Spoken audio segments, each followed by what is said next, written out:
The restaurant went silent when three suited men surrounded the elderly woman's table, their voices sharp with threats about overdue payments and final warnings.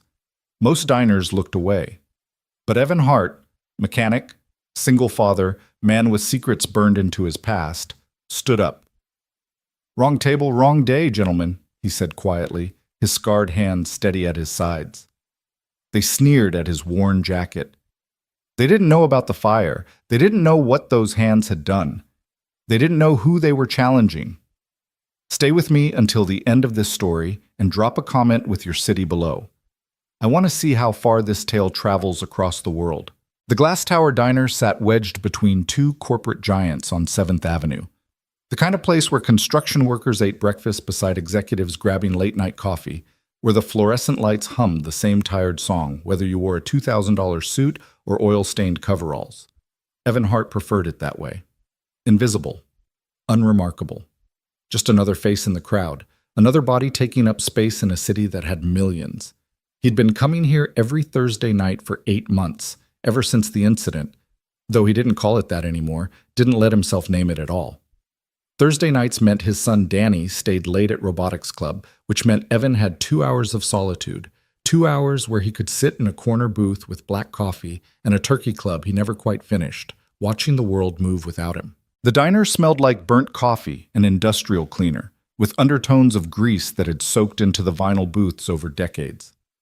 Evan sat with his back to the wall, old habit, the kind you don't shake even when the reasons fade, his calloused fingers wrapped around a ceramic mug that had a chip on the rim.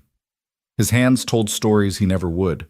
The silver scars across his knuckles, the puckered burn tissue along his right forearm that disappeared beneath his rolled sleeve, the way his left thumb didn't quite straighten anymore.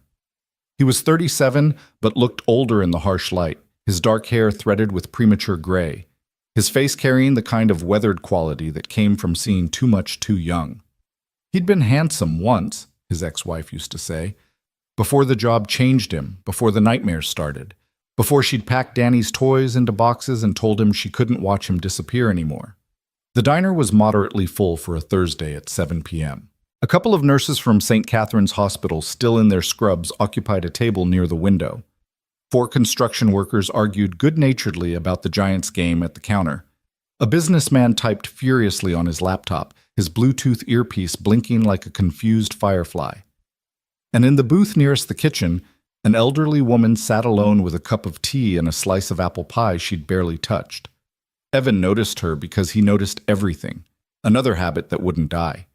She was small, perhaps 70, with silver hair pulled back in an elegant bun that seemed at odds with her nervous energy. Her hands shook slightly as she lifted her teacup, and she kept glancing toward the door as if expecting someone, or dreading someone. Her clothes were neat but dated, a floral dress with a cardigan that had been mended at the elbow, the kind of repair job done by someone who knew how to make things last. She reminded him of his grandmother, who'd raised him after his parents died, who taught him that dignity wasn't about what you owned but how you carried yourself through the world. His grandmother had been gone 5 years now, but her lessons stuck like burrs. The door chimed. 3 men walked in, and the temperature in the room seemed to drop 10 degrees. They wore suits, expensive ones, the kind with subtle pinstripes and Italian cuts, but they wore them like armor, not fashion. The first man through the door was tall and broad-shouldered, his shaved head gleaming under the lights, a thin scar running from his left eye to his jawline. The second was shorter but built like a fire hydrant, his neck thick enough to strain against his collar, his knuckles swollen in the way that suggested frequent use. The third was thin and pale, almost delicate-looking, with wire-rimmed glasses and a smile that made Evan's instincts scream. They scanned the room with the practiced efficiency of predators identifying prey, and their eyes landed on the elderly woman. She saw them. Her teacup rattled against the saucer as she set it down, and all the color drained from her face. She tried to look away, tried to pretend she hadn't noticed them, but it was too late. They were already moving toward her booth, their expensive shoes clicking against the linoleum floor like a countdown. Evan's grip tightened on his coffee mug. Not your problem, he told himself. Not your fight. He'd promised himself after the last time, after the fire, after the funerals, after the mandatory psych eval that had ended his career. that he was done. Done playing hero. Done thinking he could fix what was broken in the world.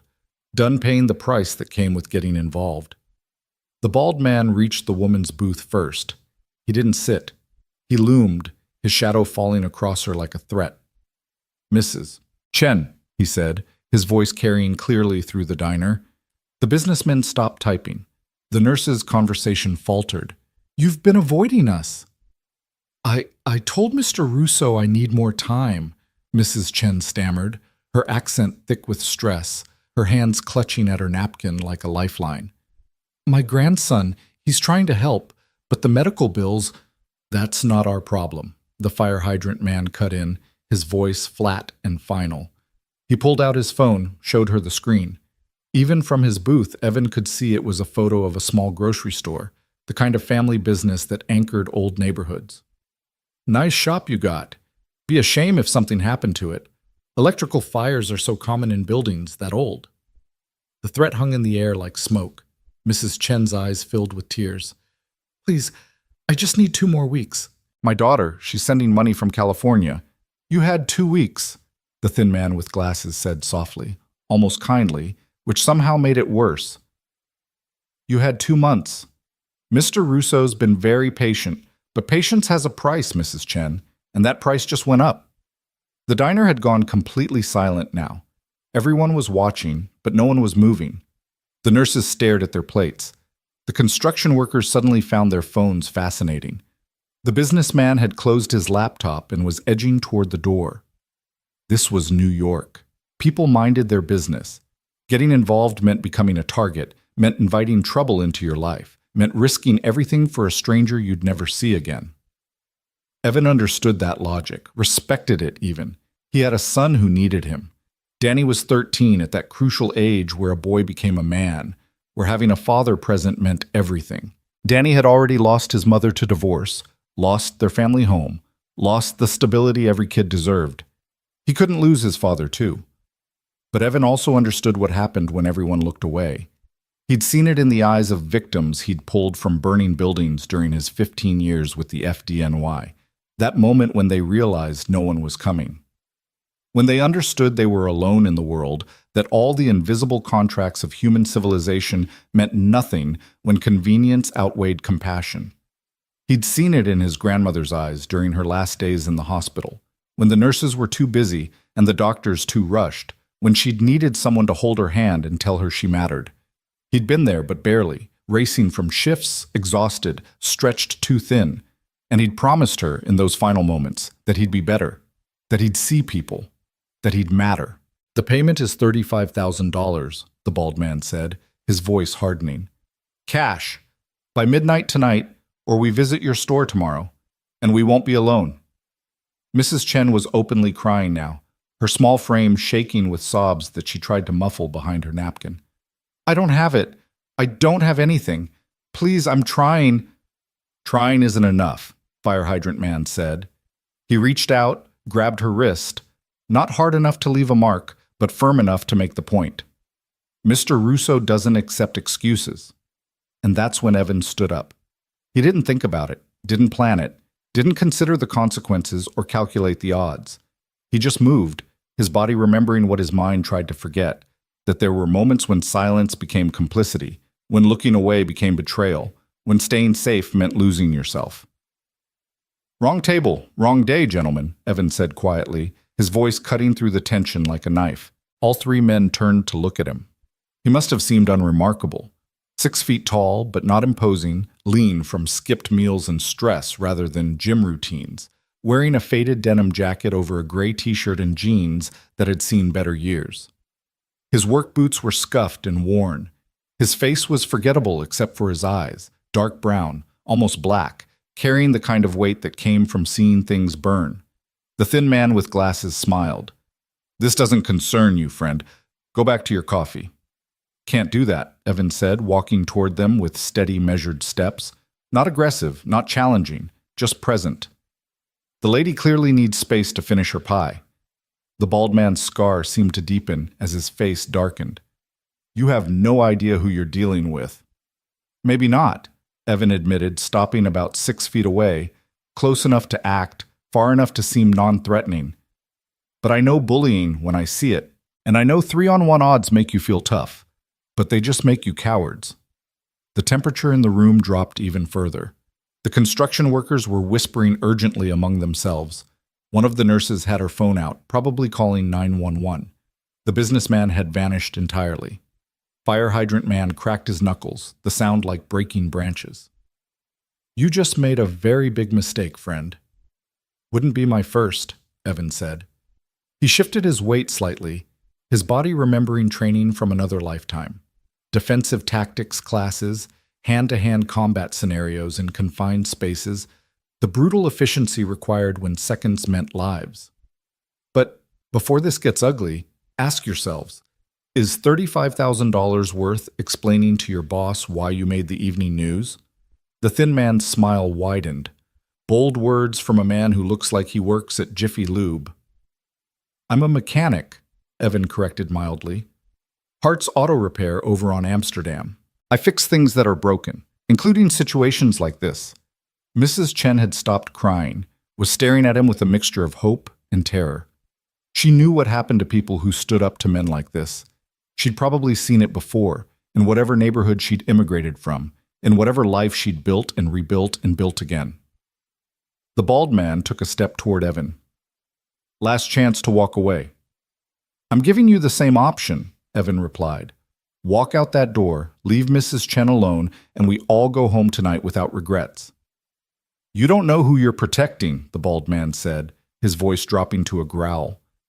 "Mrs. Chen here borrowed money from very serious people, money that came with very serious terms. She knew what she was signing up for." "Did she?" Evan asked, his eyes flicking to the elderly woman. "Did someone explain it to her in her language? Did someone make sure she understood the interest rates, the penalties, the consequences? Or did someone just shove papers in front of her when she was desperate to pay for her grandson's chemo?" The thin man's smile finally cracked. "How did you—" "I didn't," Evan admitted. "But desperation has a look, and predators have a pattern. You find people who are drowning, and instead of throwing them a rope, you tie anchors to their ankles." "Righteous," the bald man sneered. "We got ourselves a hero, boys. Been a while since I met one of those. They usually don't last long." Something flickered across Evan's face. Pain, memory, something old and sharp. "Yeah," he said softly. "I've noticed that too." The fire hydrant man moved first, stepping around the booth toward Evan with surprising speed for his bulk. Evan didn't flinch. He'd faced down situations far more dangerous than 3 loan sharks in a Manhattan diner. He'd walked into buildings that were actively collapsing, had carried unconscious victims through superheated smoke that seared his lungs, had made split-second decisions where the wrong choice meant death. 3 men in suits didn't scare him. Nothing much scared him anymore except the things he couldn't fight: cancer, time, the gradual erosion of hope. But then the thin man spoke, and his voice carried something new: curiosity. "Wait," he said, studying Evan more closely. "You look familiar. Where do I know you from?" Evan's jaw tightened. "You don't?" "No, I definitely—" The thin man pulled out his phone, started scrolling. "What's your name?" "Irrelevant," Evan said. "Evan Hart," Mrs. Chen whispered, reading his name from a work order that had fallen from his jacket pocket when he stood. "It says Evan Hart." The thin man's fingers flew across his screen, then his eyes widened. He turned the phone toward the other 2 men, and Evan watched their faces change, confusion shifting to recognition, then to something like uncertainty. "Holy shit," the bald man breathed. "You're the—" "I'm nobody," Evan cut in sharply. "I'm just a guy who wants to finish his coffee in peace. So here's what's going to happen. You're going to walk out that door. Mrs. Chen is going to finish her pie. And whatever debt she owes, you're going to tell your boss it's forgiven." "That's not how this works," Fire Hydrant Man protested, but his voice had lost its certainty. "Make it work," Evan said. "Because if you don't, I'm going to make a phone call. And trust me, there are people at the district attorney's office who would love to know about Mr. Russo's lending practices. People who owe me favors, people who won't ask questions when I hand them a case tied up with a bow." It was a bluff. Mostly. Evan didn't have connections at the DA's office anymore. He'd burned most of his bridges when he left the department, when the psych eval came back with words like trauma response and survivor's guilt and unfit for duty. But these men didn't know that. They only knew what the phone had shown them. Whatever news story or social media post that had his face attached to something significant. The thin man studied Evan for a long moment, his expression unreadable behind his glasses. Then he nodded slowly. "This isn't over," he said quietly. "You just made an enemy, Mr. Hart." "Get in line," Evan replied. The three men exchanged glances, some unspoken communication passing between them. Then the bald man gestured toward the door. "Let's go. We'll report back to Mr. Russo. Let him decide how to handle this." "You do that," Evan said. They walked toward the exit, their expensive shoes clicking in the silence. But at the door, the thin man turned back. "You know, Mr. Hart, sometimes heroes become liabilities. Sometimes the people they save become targets. You might want to think about that." "I think about it every day," Evan said truthfully. Then they were gone, the door chiming behind them, and the diner erupted into nervous chatter. The nurses were talking excitedly, their phones out recording everything. The construction workers were debating whether they should have stepped in. The cook had emerged from the kitchen, a baseball bat in his hands, too late to help but ready to try. Mrs. Chen was crying again, but differently now. Relief mixed with fear, gratitude tangled with worry. She stood up on shaking legs and approached Evan, her small hands reaching for his. "Thank you," she whispered in heavily accented English. "Thank you, thank you. You didn't have to—" "Yes, I did," Evan said gently, squeezing her hands. They were cold and fragile, like bird bones. "Are you okay? Did they hurt you?" No hurt," she said quickly. "Just scared. They come every week, threaten my store, threaten my family. I borrow money for my grandson's treatment, and they say I owe triple now. I don't have it. I don't know what to do." "Do you have somewhere safe to stay tonight?" Evan asked. "Those men might come back or send others." Mrs. Chen's face crumpled. "My store is my home. I live in an apartment upstairs." Evan thought quickly. "Is there someone you can call? Family? Friends?" "My daughter in California, but she worked 2 jobs. My grandson, he's still sick. I don't want to worry them." One of the nurses approached, a kind-faced woman with dark skin and tired eyes. "I'm Rebecca," she said, "from St. Catherine's. If you need a place tonight, the hospital has emergency housing for situations like this. It's not much, but it's safe." Mrs. Chen looked between them, her eyes shining with tears. "Why you help me? You don't know me." "Because it's the right thing to do," Rebecca said simply, "and because we've all needed help at some point." "I'll call you a cab," Evan offered. "Make sure you get there safely." Mrs. Chen grabbed his hand again, pressed something into his palm, a small jade pendant on a red cord. "My mother gave me," she said, "for protection. You take. You need more than me now." "Mrs. Chen, I can't—" "Please," she insisted. "Those men, they not forget. They come for you now. You need all protection you can get." Evan wanted to refuse, but the look in her eyes stopped him. This wasn't about the pendant's value. It was about dignity, about maintaining agency in a situation where she'd had none. So he closed his fingers around it and nodded. "Thank you. I'll keep it safe." Rebecca helped Mrs. Chen gather her things: a worn purse, a phone with a cracked screen, a plastic bag with what looked like groceries. Evan called a cab, paid the driver in advance, watched through the window until the taillights disappeared into Manhattan traffic. Then he turned back to find the diner's manager standing behind him, a middle-aged man with an impressive mustache and suspicious eyes. "You need to leave," he said without preamble. "What?" "Those men. They're connected.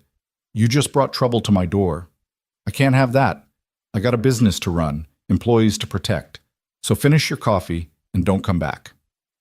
Evan felt the words like a punch. This had been his place, his sanctuary, the one spot where he could breathe for 2 hours every week. But he understood. Fear made people cruel. Survival made them selfish. The manager had a family too, a mortgage, dreams that didn't include getting crossways with organized crime. understand, Evan said quietly.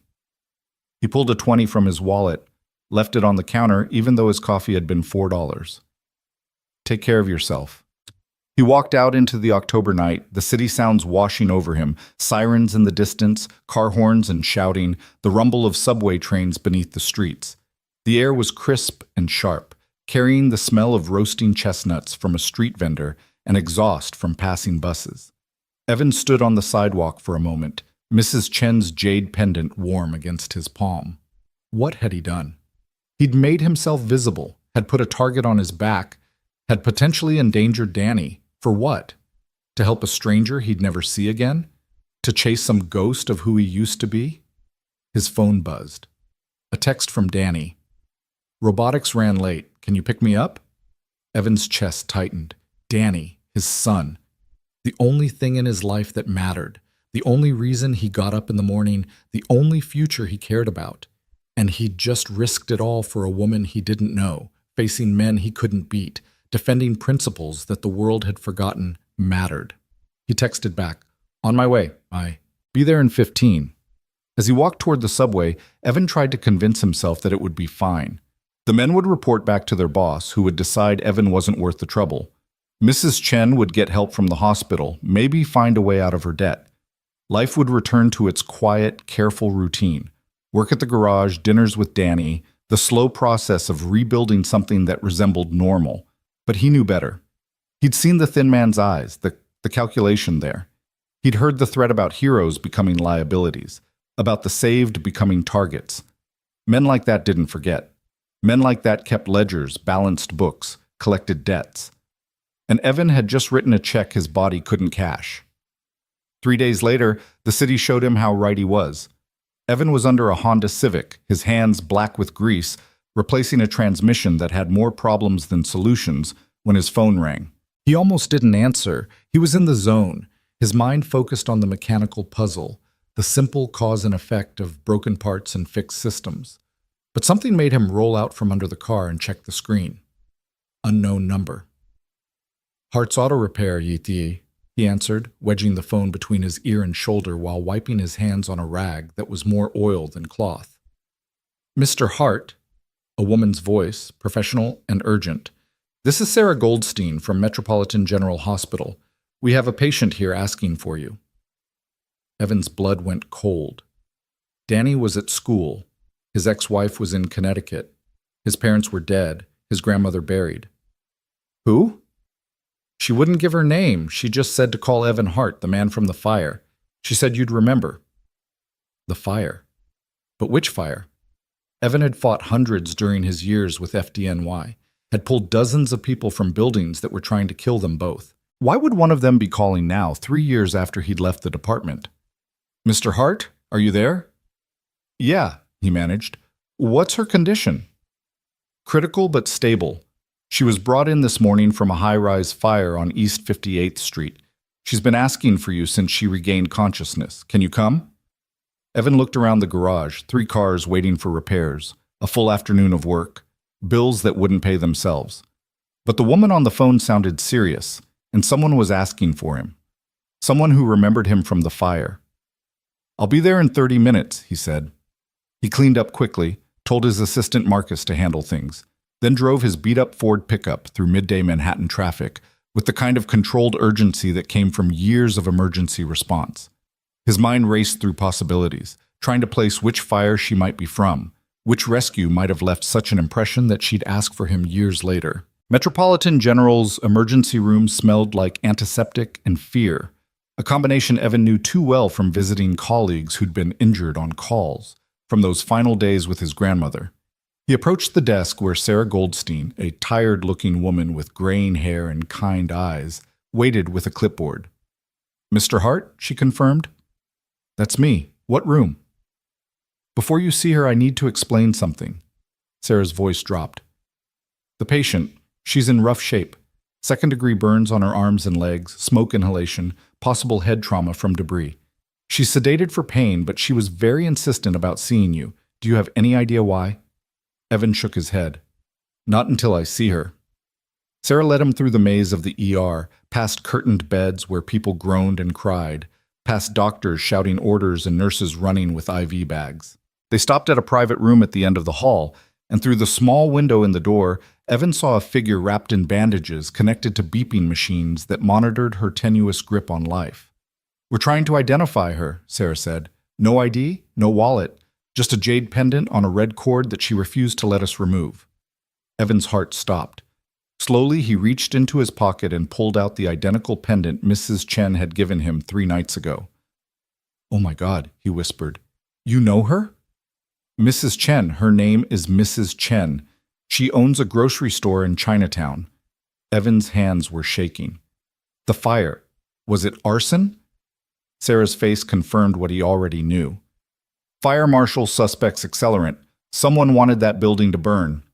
Evan's vision went red around the edges. $35,000. "Wrong table, wrong day, gentlemen. You just made an enemy, Mr. Hart. Sometimes the people they save become targets." "Where's her family?" he managed to ask. "We're trying to reach them. The phone we found was too damaged to access." Sarah paused. "Mr. Hart, do you know why someone would do this?" "Yes," Evan said grimly. "Because I got involved." He pushed through the door before Sarah could stop him. The room was small and sterile, filled with the sounds of machines breathing for a woman who couldn't breathe on her own. Mrs. Chen looked so much smaller than she had in the diner, so fragile against the white sheets, her face obscured by an oxygen mask and bandages. But her eyes were open, and when they found Evan, they widened with recognition and something else. Not blame, relief. "Mrs. Chen," Evan said, pulling a chair close to her bed. "I'm so sorry. This is my fault. I should have—" She tried to speak, but the oxygen mask muffled her words. Evan looked at Sarah, who carefully lifted the mask just enough for Mrs. Chen to whisper. "Not your fault," she managed, each word clearly painful. "They would have come anyway. You gave me 3 more days. 3 days to say goodbye to my grandson. He's in remission, they told me, yesterday." Tears burned Evan's eyes. "Your store, just building," she whispered. "But you reminded me there are still good people. Thank you for seeing me." Her eyes closed, and Sarah quickly replaced the oxygen mask. "She needs to rest," she said firmly. "I'll call you if there's any change." Evan nodded numbly.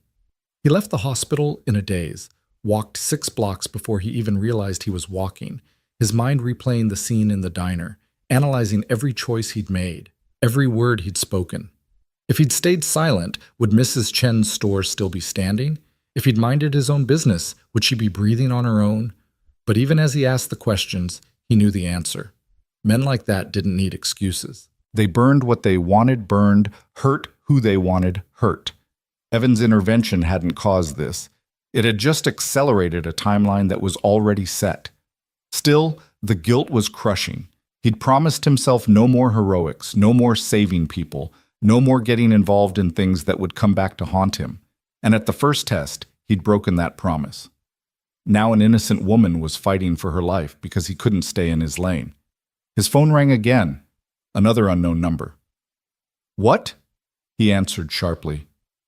"Mr. Hart." The voice was smooth, cultured, carrying the confidence of someone who'd never heard the word no. "My name is Vincent Russo. I believe you met some of my associates earlier this week." Evan's blood turned to ice. "What do you want?" "Just to talk, man to man, professional to professional. You made quite an impression on my employees, Mr. Hart, the hero firefighter, defender of the weak. It's almost noble, if it wasn't so stupidly suicidal." "If this is about Mrs. Chen—" "Oh, that unfortunate fire?" Russo's voice dripped with false sympathy. "Terrible thing. Old buildings, faulty wiring, happens all the time in this city. But no, I'm not calling about that. I'm calling to make you an offer." "Not interested." "You haven't heard it yet. See, Mr. Hart, you cost me money. Mrs. Chen's debt, plus the expense of making an example, plus the headache of dealing with you. That's a lot of red in my ledger, but I'm a businessman. I believe in opportunity. So here's my offer. Work for me." Evan actually laughed, a harsh sound with no humor. You're insane. Am I? Think about it. You're wasting your talents fixing cars for minimum wage. You've got skills, situational awareness, physical capabilities, willingness to step into dangerous situations. I could use someone like that. The pay would be excellent. Your son would want for nothing. The mention of Danny made Evan's vision go white. If you go anywhere near my son— Relax, Mr. Hart. I'm making an offer, not a threat. Though I will say, single fathers have a lot to think about. College tuition, medical bills, the general expense of raising a child in this city. It would be a shame if something interfered with your ability to provide. I'd rather die. That can be arranged too, Russo said pleasantly. But let's not be hasty. Take a few days to think about it. Consider your options. And Mr. Hart, stay out of my business. The next person you try to save might not survive. The line went dead. Evan stood on the sidewalk, phone in hand, rage and fear warring in his chest. He wanted to smash something, wanted to drive to wherever Russo lived and show him what happened when you threatened a man's child. But he wasn't that person anymore. He was a mechanic, a father, someone who'd left the fight behind. Except the fight had found him anyway. His phone buzzed with the text from Danny. Can we get pizza tonight? I aced my math test. Evan stared at the message, at the simple joy of a 13-year-old boy who still believed the world was safe, who still thought his father could protect him from anything. And he realized he was at a crossroads. He could run, pack up Danny, leave the city, start over somewhere Russo's reach didn't extend. He could comply, take the dirty job, become complicit in the same crimes he'd tried to stop. Or he could fight, dig in his heels, protect the people Russo threatened, become the hero he'd sworn he'd never be again. All three options ended badly. He knew that. But only one let him look at himself in the mirror. Only one let him sleep at night without seeing Mrs. Chen's burned face in his dreams. Only one made him the kind of father Danny deserved. Evan texted back, Pizza sounds great. Be home by 6. Love you. Then he made a phone call to a number he'd sworn he'd never dial again. It rang 4 times before a gruff voice answered. Hart? That really you? Yeah, Captain, it's me. I need a favor. Last time you needed a favor, you ended 3 careers and burned half the department. Give me one reason I should help you. Evan looked at Mrs. Chen's jade pendant, still warm in his pocket. Because someone needs saving, and I can't do it alone.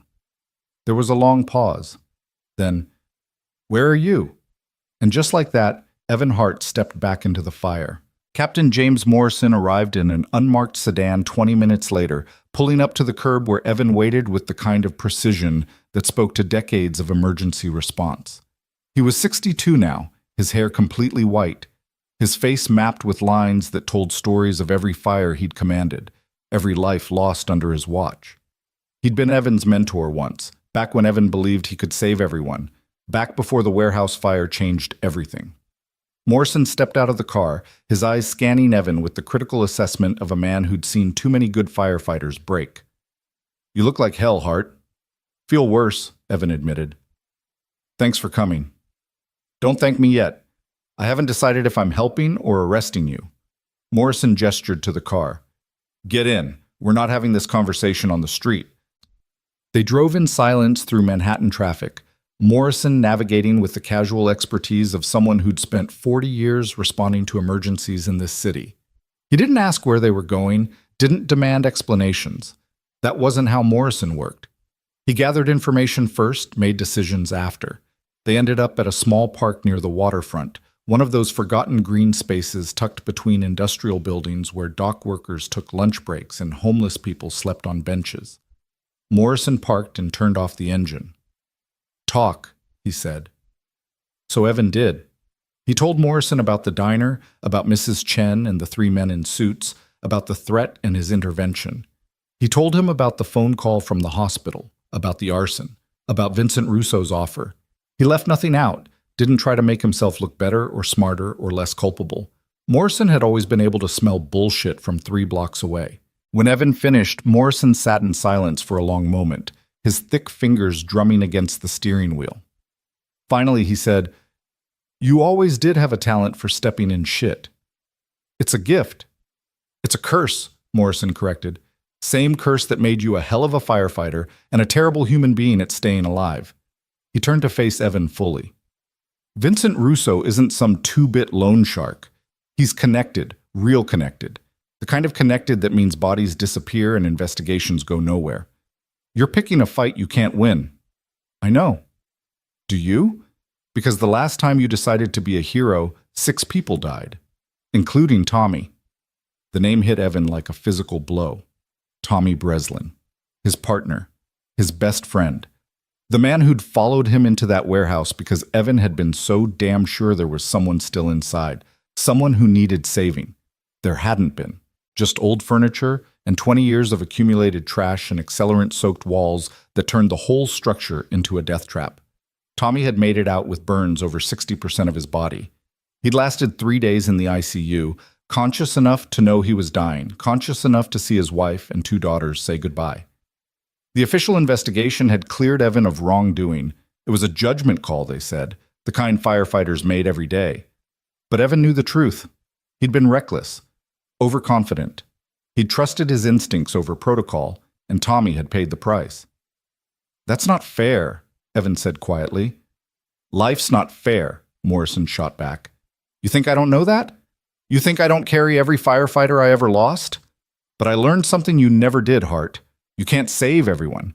And trying to will just get more people killed. So what am I supposed to do? Let Russo burn down buildings? Let him threaten families? You're supposed to call the police. Let them handle it. Evan laughed bitterly.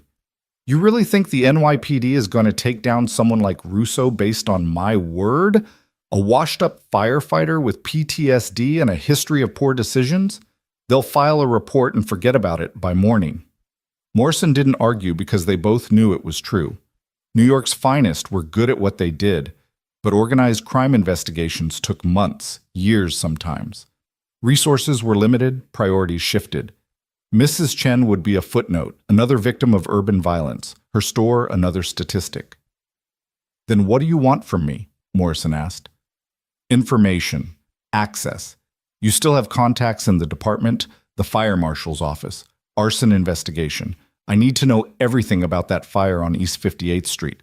I need to know if there's a pattern, if Russo's done this before. And I need it off the books. You're asking me to risk my pension for a woman you met once in a fight that's not yours. I'm asking you to help me do what we both swore we'd do when we joined the department. Protect and serve. Save lives. Make the city safer. Evan met Morrison's eyes. You taught me that. You told me the job wasn't about following orders. It was about doing what's right even when it's hard. I also told you that martyrs don't get to see their kids grow up, Morrison said. How's Danny? The change in subject was deliberate. Morrison knew exactly which buttons to push. He's good. He aced his math test. We're getting pizza tonight. And if Russo comes after him? If your crusade puts Danny in the crosshairs? Evan's jaw tightened. That's why I need your help, to make sure it doesn't come to that. Morrison stared out the windshield at the gray water of the East River, watching cargo ships move with ponderous grace. When he spoke again, his voice was softer. I've got a grandson, Lucas. He's 12. Smart as hell, wants to be a marine biologist. His dad, my son, he's a cop in Brooklyn. Good cop, honest. And every day I worry that his integrity is going to get him killed, that some scumbag with a badge is going to decide he's too much of a liability, that my daughter-in-law is going to get a phone call that changes everything. I didn't know, Evan said. Why would you? You disappeared after the evaluation, changed your number, didn't come to Tommy's memorial. Far as the department was concerned, Evan Hart ceased to exist. Morrison turned to look at him. But I kept tabs, made sure you landed somewhere safe, made sure you were taking care of Danny. That's what I do for the people I care about, even when they don't deserve it. Evan felt his throat tighten. I didn't know how to face them, Tommy's family, the guys from the station. I killed their friend, their father, their husband. What was I supposed to say? You were supposed to say you're sorry. You were supposed to show up and let them see you were hurting too. You were supposed to be there, Hart. That's what family does. Morrison's voice hardened. But you ran, like you're running now, just in a different direction. You think fighting Russo is going to make up for Tommy? You think saving Mrs. Chen balances some cosmic ledger? No, Evan admitted. I think I'm tired of running. I think I'm tired of looking away. And I think if I don't do something, I won't be able to look at my son without seeing a coward in the mirror. Morrison was quiet for a long time. Then he reached into the glove compartment and pulled out a manila folder. Fire Marshal's preliminary report on East 58th Street. Don't ask how I got it. The official finding is accidental, faulty wiring in a 100-year-old building. But between you and me, the accelerant patterns don't match the narrative. Someone wanted that fire hot and fast. Evan took the folder with shaking hands. Thank you. Don't thank me. This doesn't exist. I never gave it to you. And Hart? Morrison started the engine. Be smart about this. Russo's people are professionals. They've been doing this longer than you've been alive. If you're going to poke that bear, make sure you've got an exit strategy. Working on it, Evan lied. Morrison drove him back to where his truck was parked. As Evan climbed out, the older man called after him. Tommy's daughter, Sarah, she graduated Columbia last year, top of her class. She's a prosecutor now, working in the Manhattan DA's office. She asked about you once, asked if you were okay. Evan froze. What did you tell her? I told her you were surviving, but Hart, there's a difference between surviving and living. Figure out which one you want. The sedan pulled away, leaving Evan alone with the folder and his thoughts. He sat in his truck for 10 minutes, building the courage to open it. When he finally did, the photographs inside made his stomach turn. Mrs. Chen's building had been gutted. The fire had started on the first floor, her grocery store, and spread upward with terrifying speed. The accelerant patterns were obvious to anyone who knew what to look for. Splash marks near the entrance, concentrated burn areas that indicated multiple ignition points, the distinctive pour patterns of gasoline or similar petroleum products. But what made Evan's blood run cold were the photographs of the second and third floors, residential apartments. And according to the report, 3 families had been home when the fire started. They'd escaped thanks to a passing patrol car and the quick response of Engine Company 54. But it had been close. Too close. Russo hadn't just tried to kill Mrs. Chen. He'd been willing to burn an entire building, risk dozens of lives just to make a point. And the message was clear. This is what happens when you interfere with my business. Evan's phone buzzed. A text from Danny. Almost home. Can we watch that documentary about Mars? He typed back, absolutely. I'll grab the pizza on my way. He drove to Danny's school, the folder burning like evidence on the passenger seat. His mind was racing through scenarios, calculations, possibilities. Morrison was right. Russo was a professional, connected and protected. Taking him down through legal channels would require evidence that didn't exist, witnesses who wouldn't testify, investigations that would be shut down by people with more authority than scruples. But Evan had learned something during his 15 years with the FDNY. Fire didn't care about connections. Fire was democratic. It burned the guilty and innocent with equal enthusiasm. And sometimes, the only way to stop a fire from spreading was to create a bigger one, a controlled burn that consumed everything in its path and left nothing but ash. He was so lost in thought that he almost missed the black SUV following him. Almost. But 3 years of looking over his shoulder, 3 years of low-grade paranoia about when his past would catch up, had honed his situational awareness to a razor's edge. The SUV stayed 3 cars back, matching his speed, following his turns. Russo's people. Making sure he understood he was being watched. Evan's grip tightened on the steering wheel. He couldn't lead them to Danny's school. Couldn't let them know anything about his son, where he went to school, what time classes ended, what route they took home. That information was a weapon, and Evan had already given them too much. He took a sudden right turn, cutting across 2 lanes of traffic to a chorus of angry horns. The SUV tried to follow, but got caught at a red light. Evan punched the accelerator, his old truck protesting but responding, putting distance between himself and his tail. He took 3 more turns, threading through side streets he knew from years of emergency responses, until he was certain he'd lost them. Then he parked 2 blocks from Danny's school and walked the rest of the way, the folder hidden under his jacket. He arrived just as the final bell rang, watching from across the street as students poured out like water from a broken dam. Danny emerged in a cluster of friends, his backpack slung over one shoulder, his face animated as he argued some point with a tall kid wearing a Knicks jersey. Evan's heart clenched. His son. 13 years old and already showing signs of the man he'd become. Confident, smart, kind in the way that came from being raised by a single father who tried his best and failed often. Danny had his mother's blonde hair and blue eyes, her easy smile and social grace, but he had Evan's stubbornness, his need to fix things, his inability to ignore injustice. Danny spotted him and waved, said something to his friends that made them laugh, then jogged across the street. "Hey, Dad, you're early." "Slow day at the shop," Evan lied. "Thought I'd surprise you. How was the test?" "Crushed it. Mr. Peterson said I might be the first student to get a perfect score on that unit in like 5 years. Danny grinned with the unself-conscious pride of someone who hadn't learned to hide his accomplishments yet. "Can we go to Mario's? They've got that new pizza with the stuffed crust." "Whatever you want, champ." They walked to the truck together, Danny chattering about his day, the test, the robotics club project, some drama involving 2 kids in his English class who may or may not be dating. Normal things, teenager things. The kind of problems that felt enormous when you were 13 but would be forgotten in a week. Evan tried to focus, tried to be present, but part of his mind was still scanning the street, looking for black SUVs, watching for threats. He'd brought this to their door. His choice in the diner, his inability to stay silent, had put Danny at risk, and now he had to figure out how to protect his son while also protecting Mrs. Chen and whoever else Russo decided to target next. They reached the truck, and Danny paused with his hand on the door. "Dad? You okay? You seem kind of distracted." "Just thinking about work," Evan said, forcing a smile. "Nothing important. Come on, let's get that pizza." Mario's was crowded with the after-school rush, kids and parents competing for tables, the air thick with the smell of garlic and melted cheese and teenage energy. They managed to snag a booth in the back, and Danny ordered the stuffed crust special while Evan got his usual, plain cheese, because his appetite had vanished somewhere between the hospital and Morrison's car. While they waited, Danny pulled out his phone and started showing Evan pictures from Robotics Club.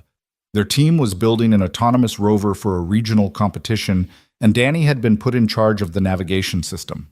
The picture showed a complicated mess of wires and circuits and 3D printed parts that somehow were supposed to make the thing move. "It's pretty cool," Danny said, his enthusiasm infectious. "We're using Arduino boards and these ultrasonic sensors that can detect obstacles up to like 20 feet away. And I wrote the code that lets it map the arena in real time. Mr. Johnson thinks we might actually have a shot at placing this year." "That's amazing, Danny. I'm proud of you." "You always say that." Danny grinned. "Even when I mess up." "That's because being proud isn't about perfection. It's about effort, and you always give it everything you've got." Evan reached across the table, squeezed his son's shoulder. "That's what matters." The pizza arrived, and they ate in comfortable silence for a while. But Evan could feel Danny studying him, could sense the questions building behind those intelligent blue eyes. His son had always been perceptive, had always been able to read Evan's moods like a weather report. Finally, Danny said, "Something happened today, didn't it?" Evan looked up from his pizza. "What makes you say that?" "You've got that look, the one you get when you're worried but trying not to show it, and you keep checking your phone, and you looked at every car in the parking lot before we went inside." Danny set down his slice. "Is it about Mom?" No, your mom's fine. This is just work stuff." "You're a terrible liar, Dad." Evan couldn't help but smile. "When did you get so smart?" "I've always been smart. You just notice it more now that I'm taller than you." "You're not taller than me." "Give it 6 months." Danny's expression turned serious. "But really, if something's wrong, you can tell me. I'm not a kid anymore." Evan wanted to argue that Danny was exactly a kid, that he had years before he needed to worry about things like loan sharks and arson and moral compromises. But he also knew his son deserved honesty, deserved to be treated with respect even when the truth was complicated. "I helped someone a few days ago," Evan said carefully. "Someone who was in trouble. And now the people who were causing that trouble are mad at me." Danny nodded slowly. "Like when you used to help people from fires?" "Sort of. Except these people, they don't play by rules. They're dangerous." Evan met his son's eyes. "I need you to be careful for a while. Pay attention to your surroundings. If you see anyone following you, or if anyone approaches you asking about me, I want you to call me immediately, and don't go anywhere alone after school." Fear flickered across Danny's face, quickly replaced by something that looked like determination. "Are we in danger?" "I'm not going to let anything happen to you," Evan said firmly. "I promise." "That's not what I asked." Evan sighed. "I don't know. Maybe. I'm taking precautions and I've got people helping me.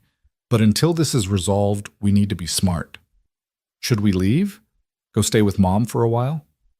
The fact that Danny's first thought was practicality rather than panic made Evan's heart swell with pride and break with guilt in equal measure. "Not yet, but it's an option if things get worse." Danny absorbed this, his young face suddenly looking much older. "The person you helped, are they okay?" "She's in the hospital, but she's tough. I think she'll make it." "Good."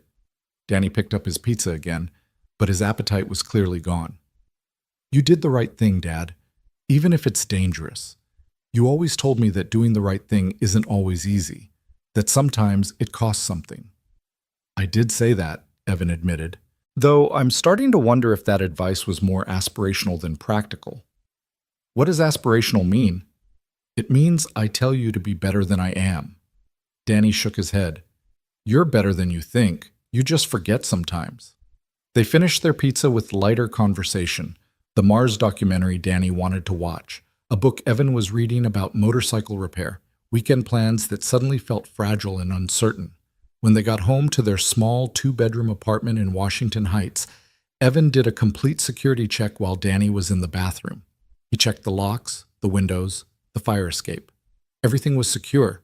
Everything was fine. But fine was a relative term when you'd made enemies of professional criminals.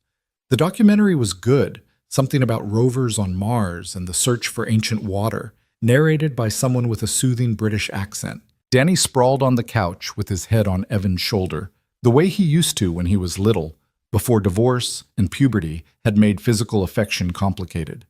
Evan tried to focus on the science, the images of red rocks and distant horizons, but his mind kept drifting to Mrs. Chen in her hospital bed, to Russo's smooth voice making threats, to the black SUV following him through Manhattan. Around 9, Danny went to bed. Evan tucked him in, an old ritual they'd maintained even as Danny protested he was too old for it, and stood in the doorway for a moment, watching his son's chest rise and fall with the easy breathing of someone who still felt safe in the world. Then he went to the kitchen table and opened Morrison's folder again. He studied the photographs, the patterns, the evidence that screamed arson but would never make it to court. He thought about Russo's offer, about taking dirty money to protect his son. He thought about Mrs. Chen's jade pendant, still in his pocket, and what it meant to accept protection you didn't deserve. His phone rang at 10:47 p.m. Unknown number. Evan considered not answering, but curiosity and dread made him swipe accept. Mr. Hart. Not Russo this time. The thin man with glasses from the diner. "I hope I'm not interrupting family time." "What do you want?" "Just checking in, making sure you're considering Mr. Russo's offer carefully. Have you given it any thought?" "I told Russo no. That hasn't changed." "That's unfortunate. You see, Mr. Hart, Mr. Russo is a patient man, but his patience has limits, and those limits include making sure that people who disrespect him understand the consequences." Evan's hand tightened on the phone. "If you threaten my son, why would we do that?" The thin man sounded genuinely confused. "We're not monsters, Mr. Hart. We don't hurt children. But there are other ways to make a point, other people you care about." "Like that captain you met with today?" James Morrison, retired fire captain, lives in Astoria with his wife of 38 years. Or that nurse from the hospital, Rebecca Santos, single mother of 2, works double shifts to pay rent. Or even that assistant at your garage, Marcus Webb, trying to save money for his wedding. The blood drained from Evan's face. They'd been watching him, following him, documenting everyone he spoke to, everyone he cared about, building a map of his life that they could use against him. "You made your point," Evan said through clenched teeth. "Have I? Because I don't think you understand yet. This isn't about you anymore, Mr. Hart. This is about everyone you touch, Every person you try to save becomes a target. Every connection you make becomes a liability. You wanted to be a hero? Heroes get people killed. You know that better than anyone." The line went dead. Evan sat in his dark kitchen, the phone still pressed to his ear, rage and fear fighting for dominance in his chest. They were right. Everyone he tried to protect, everyone he brought into this, became collateral damage. Morrison, Rebecca, Marcus, innocent people who'd done nothing except be kind or helpful or unlucky enough to cross his path. He thought about running, taking Danny and disappearing into some small town where Russo's reach didn't extend. But that was cowardice, and it left everyone else behind. He thought about compliance, taking Russo's job, becoming part of the machine. But that was surrender, and it meant Danny would grow up watching his father compromise every principle he'd ever taught. Or he could fight. But fighting meant accepting that people might get hurt, might die. Tommy had died because Evan was so sure he was right. How many more would follow? Evan pulled out Mrs. Chen's jade pendant, turned it over in his scarred hands. Protection, she'd called it. It's a mother's gift passed down through generations, offered to a stranger because he'd stood when others sat. And now that stranger had to decide if her faith was misplaced, if protection was even possible in a world where kindness made you a target. His phone buzzed with a text from an unknown number. Just a photo. Morrison's house. The lights on, his car in the driveway. And a timestamp, 10:52 p.m. The message was clear. We know where everyone is. We can reach them anytime we want. Your move. Evan stared at the photo for a long time. Then he made a decision that would either save everyone or doom them all. He dialed a number he'd found in Morrison's folder, one that had been underlined 3 times as if the captain had wanted to make sure Evan saw it. It rang twice before a woman's voice answered. Professional. Alert. Manhattan District Attorney's Office, how may I direct your call? Sarah Breslin, Evan said, his voice steady despite the fear. Tell her Evan Hart needs to talk. Tell her it's about her father. There was a pause, then, please hold. While Evan waited, listening to generic hold music that felt absurdly normal given the circumstances, he thought about Tommy, about his partner's last words in the ICU, when the morphine had worn off enough for him to speak, but not enough to dull the agony. Tommy had gripped Evan's hand with what little strength he had left and whispered, "Don't let this break you. Don't let my girls grow up thinking their dad died for nothing. Promise me." Evan had promised, and then he'd broken that promise by running, by hiding, by refusing to let Tommy's death mean something beyond tragedy. But maybe it wasn't too late. Maybe he could still keep that promise, still make sure Tommy's daughters knew their father had stood for something worth dying for. The hold music cut off. A new voice came on the line, younger than expected, but carrying unmistakable authority. "Mr. Hart, I honestly never thought I'd hear from you. Sarah, I'm sorry for not being there, for disappearing, for—" "Save it," she interrupted, but her tone wasn't cruel, just practical. "I'm at my desk until midnight working a case. You've got 5 minutes to tell me why you're calling." So Evan did. He told her about Mrs. Chen, about Russo, about the arson, and the threats, and the impossible choice he'd been given. He told her about the people Russo was threatening, about the evidence in Morrison's folder that would never make it to trial through normal channels. And he told her about Tommy, about the promise he'd made and broken, about trying to honor a good man's memory by saving people who needed saving. When he finished, there was silence on the line. Then Sarah said, "My father was the best man I ever knew. He taught me that integrity matters more than comfort, that doing the right thing is worth the cost. That's why I became a prosecutor. That's why I put away people who think money and connections make them untouchable. I know. Your dad would be proud. Don't." Her voice cracked slightly. "Don't talk about him like you knew him. You were there when he died, and then you disappeared. You didn't come to his funeral. You didn't call. You didn't acknowledge that your decision killed him." "You're right," Evan said quietly. "I was a coward. I am a coward. But I'm trying to do better. And I think your father would want you to help, not because of me, but because it's the right thing to do." Another long pause. Evan could hear papers rustling, a pen clicking, the sounds of someone thinking hard about a decision that would have consequences. Finally, Sarah said, "Vincent Russo. I've been trying to build a case against him for 18 months. He's careful, insulated, uses third parties for everything.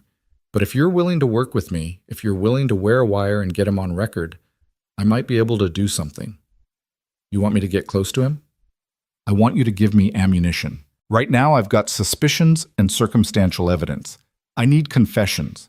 I need him or his people saying things that can't be explained away. Can you do that?"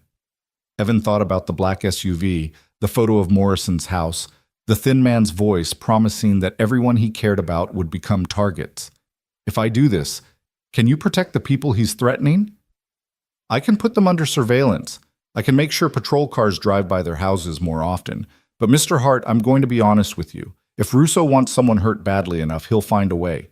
The best protection is taking him off the board entirely." "Then let's do that. It won't be easy. It won't be fast. And there's a very real chance you'll get hurt or killed in the process. Are you prepared for that?" "I've been prepared for that since I was 22 and ran into my first burning building," Evan said. "The question is whether you're prepared to see it through. Because if I do this, if I put my life on the line and get you what you need, I want to promise that you'll finish the job. No plea deals, no early releases, no letting him walk because the case got complicated." "I can't make that promise legally." "Then make it as Tommy's daughter. Make it as someone who understands that sometimes the only way to stop a fire is to burn it out completely." Sarah was quiet for so long that Evan thought she'd hung up. Then she said, "My office. Tomorrow morning, 9 a.m. We'll discuss terms and get you set up with equipment. And Mr. Hart? Don't make me regret this. I'll do my best. That's what my father said, right before you got him killed." She hung up, and Evan sat alone in his kitchen with the weight of old ghosts and new responsibilities pressing down like smoke. He'd just committed to a path that could end in prison or death, had volunteered to step back into the fire he'd sworn to avoid, had risked everything on the chance that justice might actually mean something in a city that had forgotten how to care. But as he looked at Mrs. Chen's jade pendant, at the small piece of hope and protection given freely by someone who had nothing left to give, Evan felt something he hadn't felt in 3 years. Purpose. Direction. The sense that maybe, just maybe, Tommy's death could still mean something beyond regret. He texted Morrison, "Meeting with Sarah tomorrow. Thanks for the introduction." The response came 30 seconds later. "You're an idiot, but you're our idiot. Be careful." Then Evan did something he hadn't done since before the warehouse fire.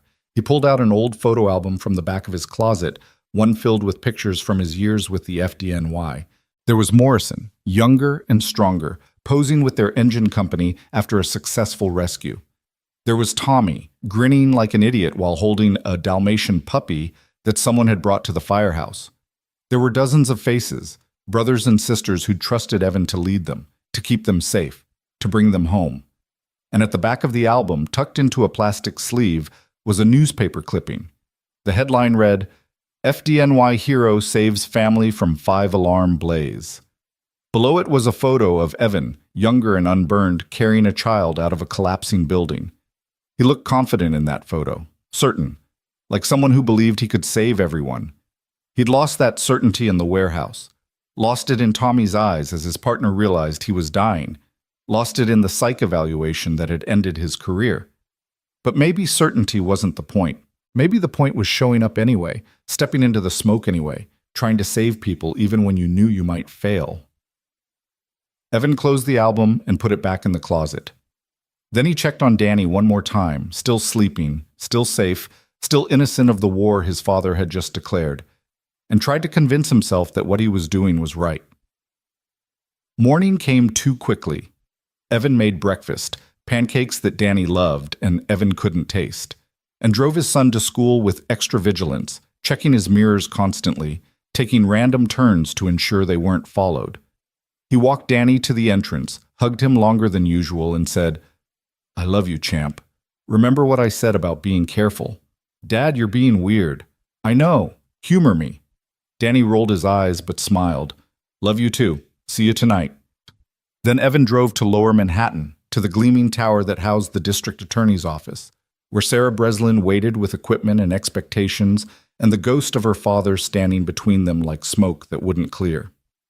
He parked in a garage 3 blocks away, paying cash because he didn't want any digital records of his location. He walked the rest of the way, the morning sun bright and indifferent, the city waking up around him like it did every day. Millions of people pursuing their own small dramas, unaware that in one man's chest a war was beginning, that in one prosecutor's office a fight was being planned, that somewhere in Manhattan a criminal was about to learn that some fires couldn't be controlled or contained, that sometimes the only answer to destruction was a bigger, hotter, more complete burn. Evan entered the building, showed ID to security, took an elevator to the 15th floor. The hallway was institutional and fluorescent, lined with offices where lawyers built cases and wrote briefs and tried to convince themselves that justice was possible in a system designed to protect the powerful. Sarah Breslin's office was at the end of the hall, a small space with windows overlooking the street and walls covered with case files and photographs. She looked up when Evan knocked, and for a moment they just stared at each other, the man who'd gotten her father killed and the daughter who'd inherited his mission. She looked like Tommy. Same sharp features, same intelligent eyes, same air of quiet competence. But where Tommy had been warm and open, Sarah was guarded and controlled. Her grief turned into armor. "Mr. Hart," she said formally. "Come in. We have work to do." And Evan stepped through the door, into the fire, toward a reckoning that had been 3 years in the making and would end in either redemption or ruin, with no middle ground and no turning back. Sarah's office smelled like coffee and determination, with undertones of the kind of exhaustion that came from working 80-hour weeks while trying to convince yourself it mattered. She gestured to a chair across from her desk. Standard government issue, uncomfortable by design, and Evan sat while she studied him with the clinical assessment of someone deciding whether he was an asset or a liability. "You look different than I remember," she said finally. "Older, more tired." 3 years will do that," Evan replied, "especially when you spend them trying to forget." "Did it work, the forgetting?" "Not even a little bit." Sarah nodded as if this confirmed something she'd already suspected. She opened a file on her desk, thick with papers and photographs, the accumulated evidence of months of investigation, and turned it so Evan could see.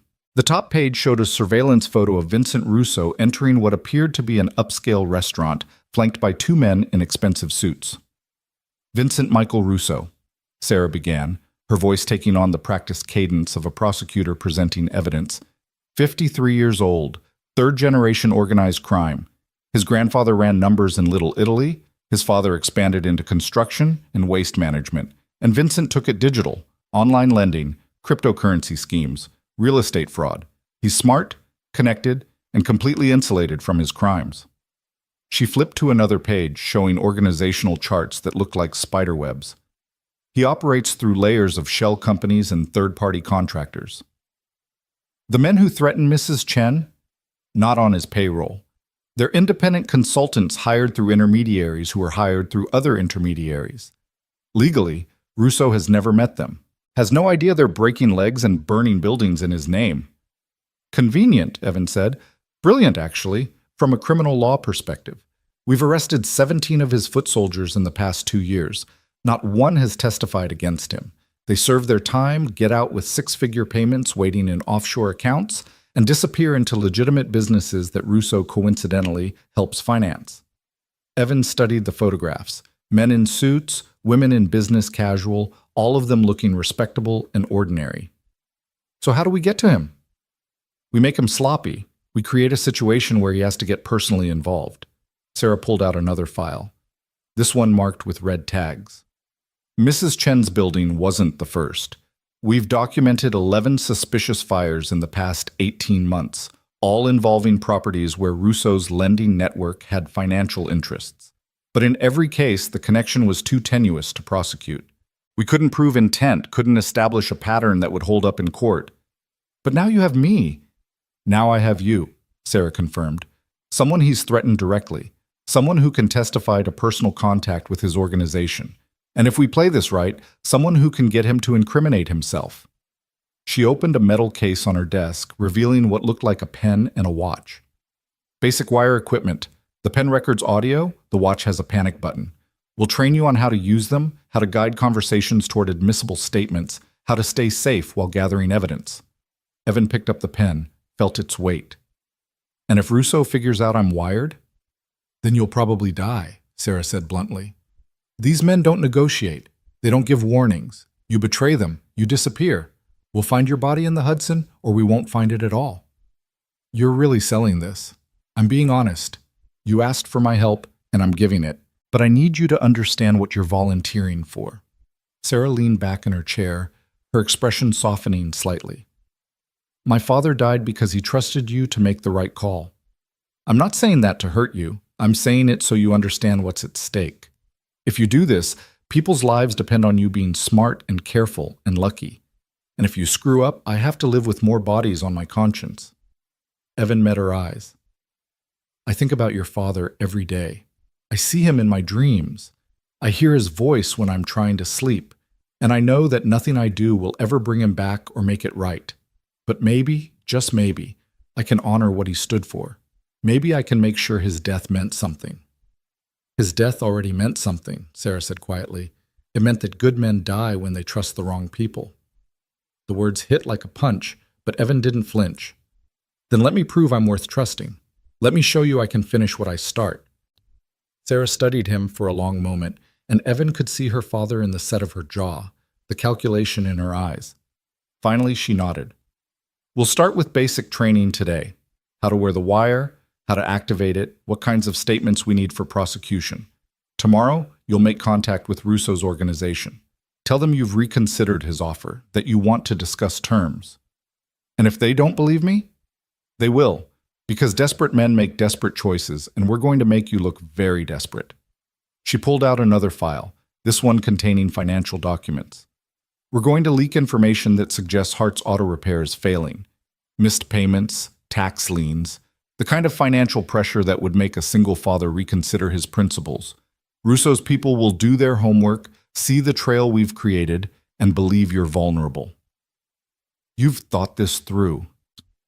I've been waiting 18 months for an opportunity like this. I'm not going to waste it. Sarah stood, gathering the files.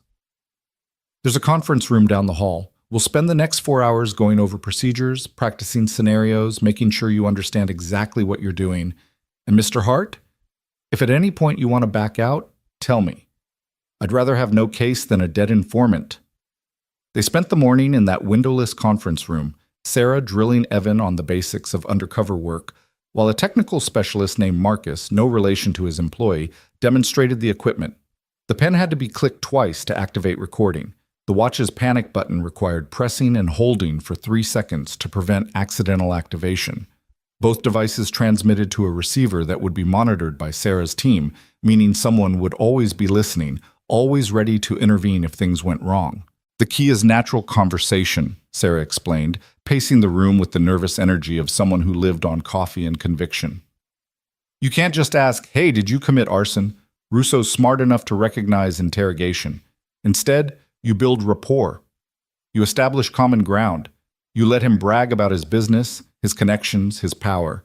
Men like him love to show off, and that's when they slip. They practice scenarios.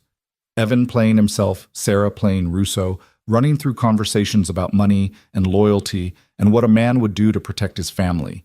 It felt artificial at first, mechanical, but gradually Evan found a rhythm. He learned to ask questions that sounded like curiosity rather than investigation, to express admiration that felt sincere even when it made his skin crawl, to be the kind of desperate man that predators loved to recruit. Better, Sarah said after their 4th run-through. You're starting to understand. The goal isn't to get a confession in one conversation. It's to build a relationship over time. Multiple meetings, multiple recordings, a pattern of criminal activity that we can present to a grand jury. How long are we talking? Weeks? Maybe months. This isn't television. Real investigations take time.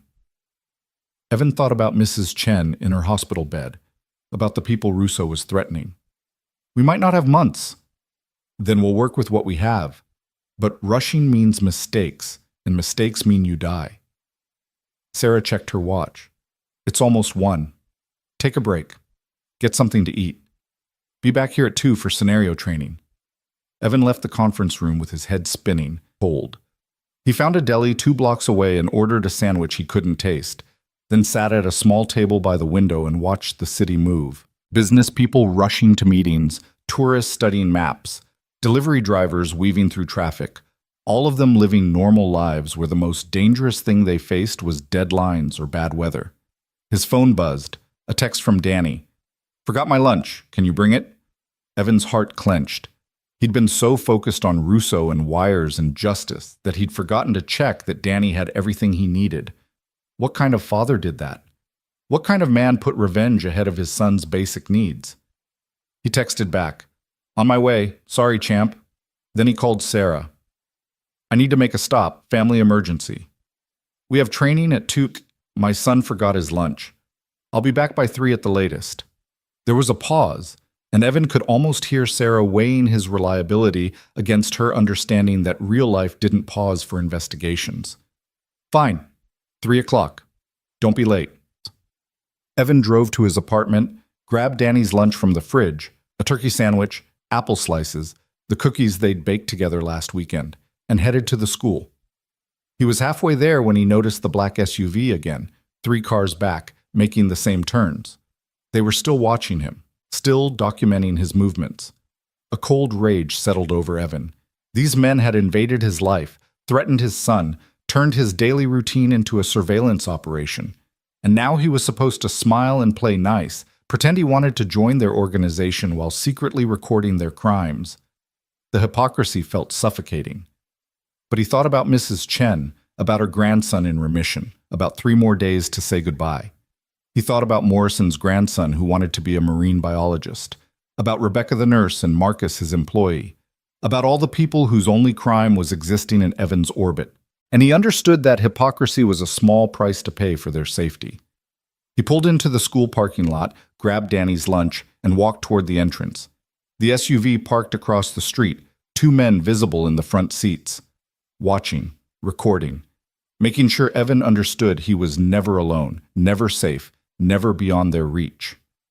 Inside the school, Danny waited by the main office, looking embarrassed. "Sorry, Dad. I was rushing this morning and just forgot." "It happens." Evan handed over the lunch bag, then pulled his son into a quick hug.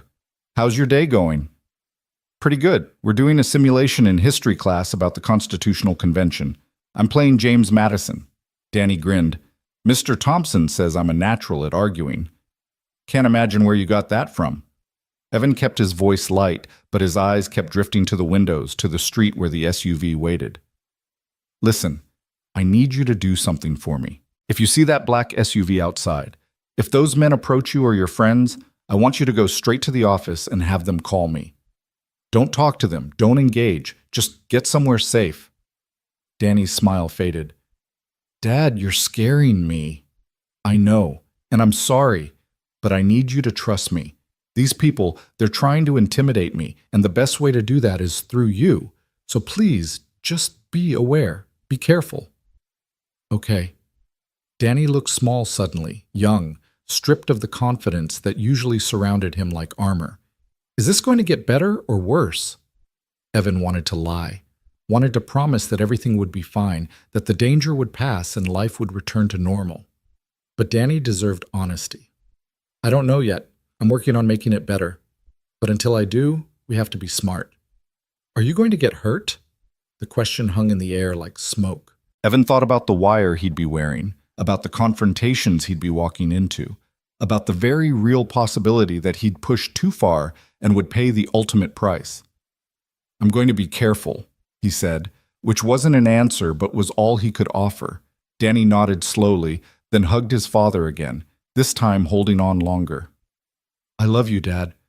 Please don't do anything stupid." "I love you too, champ. And I'll do my best." Evan walked back to his truck, feeling the weight of those watching eyes from the SUV. He drove back to Manhattan, took 3 unnecessary turns to make sure they knew he'd spotted them, then parked near the DA's office and walked the last 2 blocks. He was 10 minutes early for his 3 o'clock training session, but Sarah was already in the conference room reviewing case files with 2 other prosecutors. "Mr. Hart?" she said formally, acknowledging his presence without warmth. "We were just discussing your cover story. Have a seat."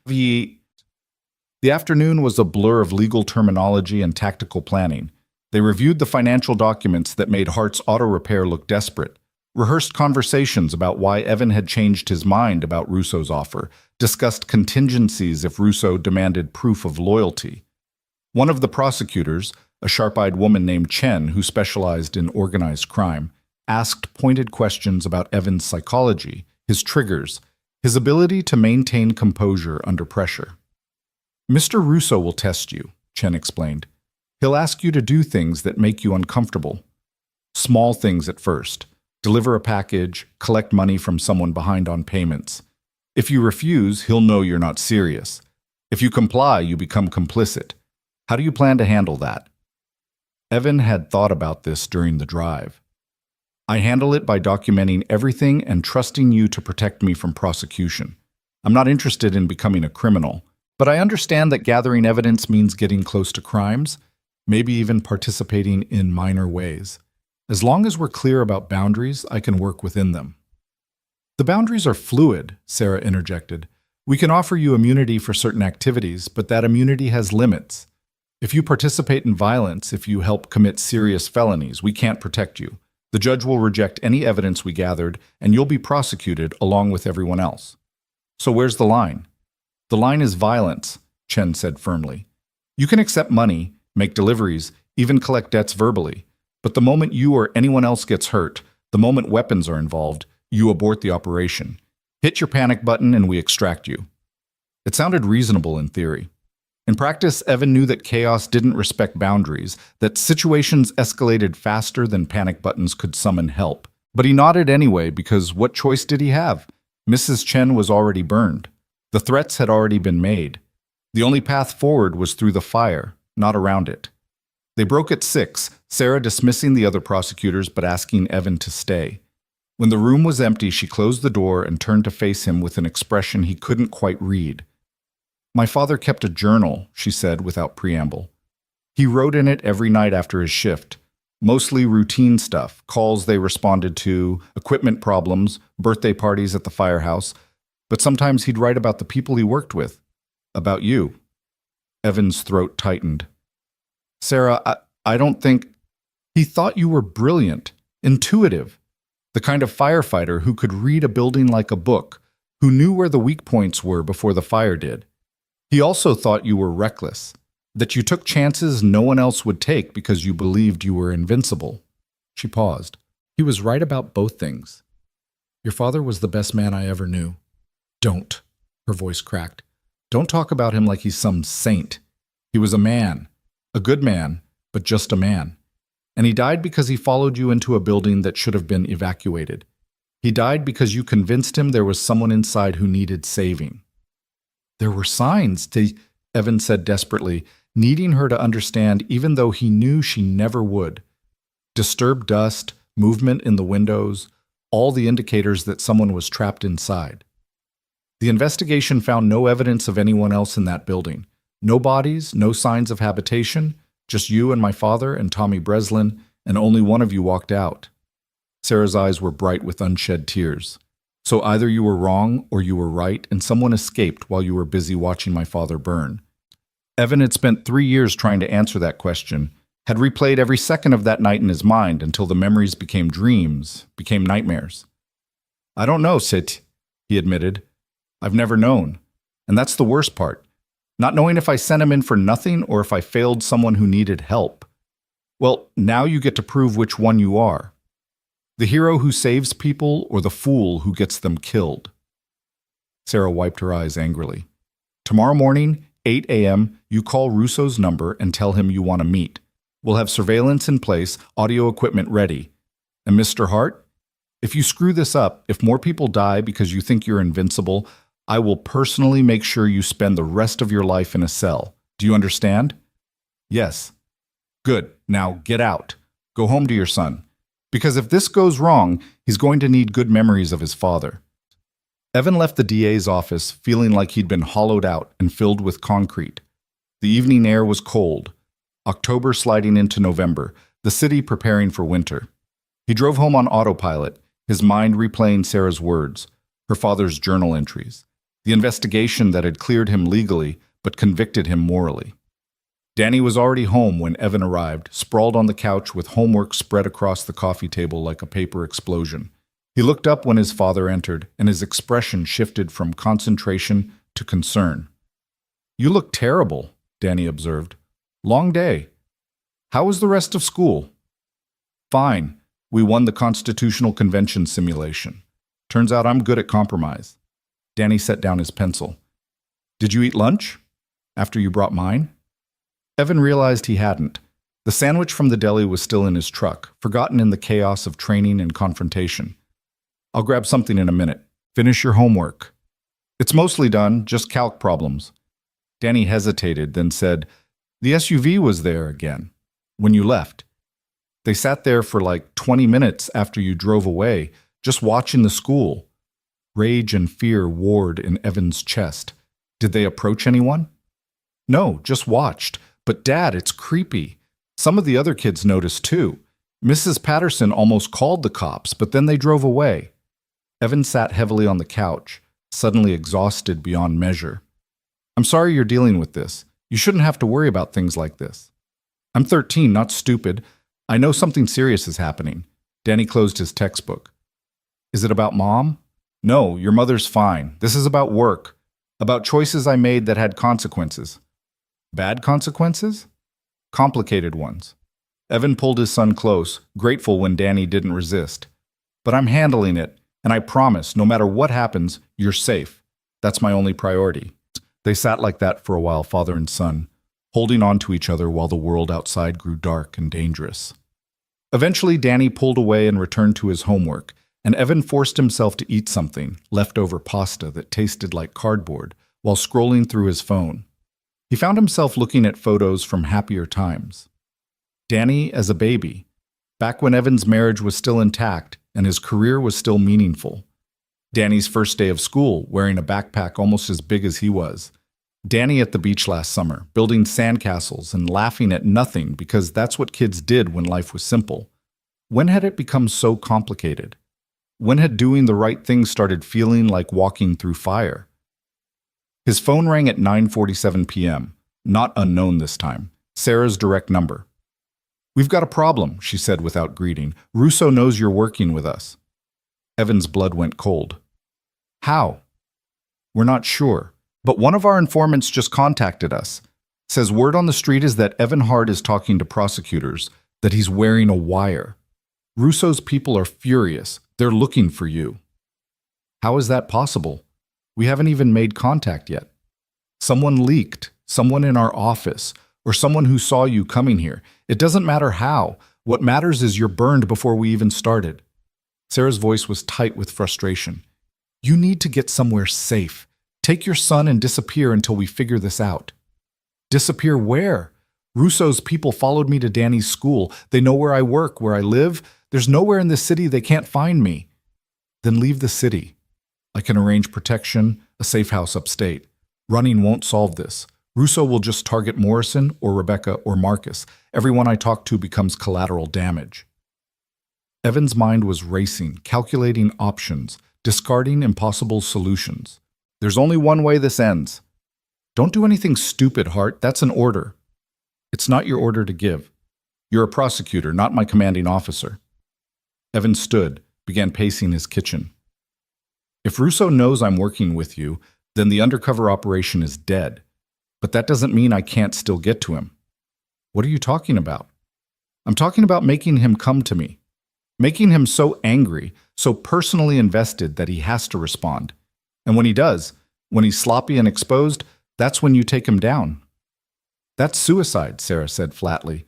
"You're talking about painting a target on your back and hoping we can protect you." "You can't protect me. You just said someone leaked. Your office isn't secure.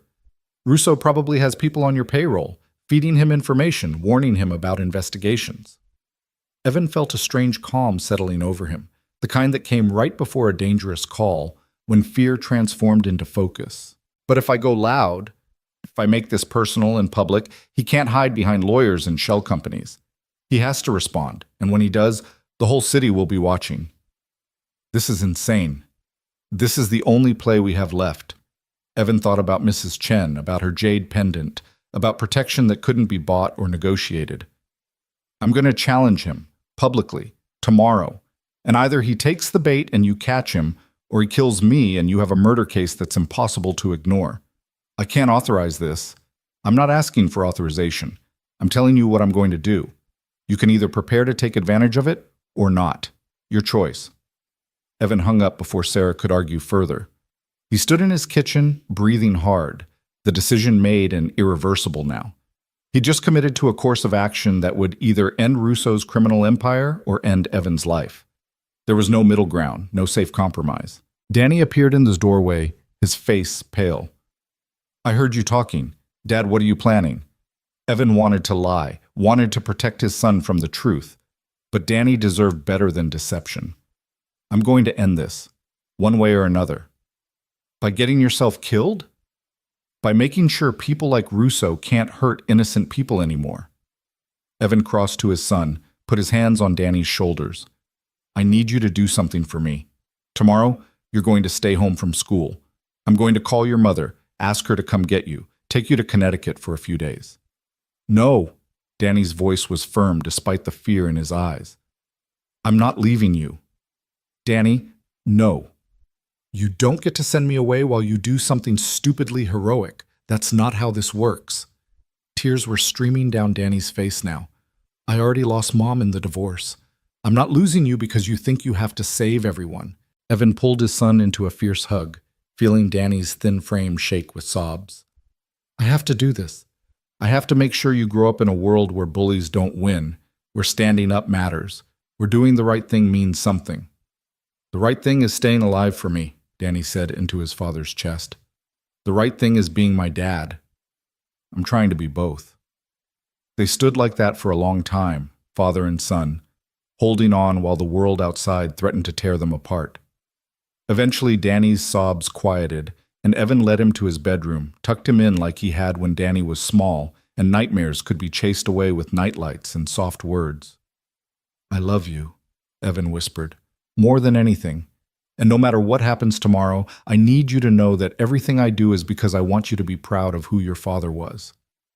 I'm already proud, Danny said. Just don't make me proud of a dead man.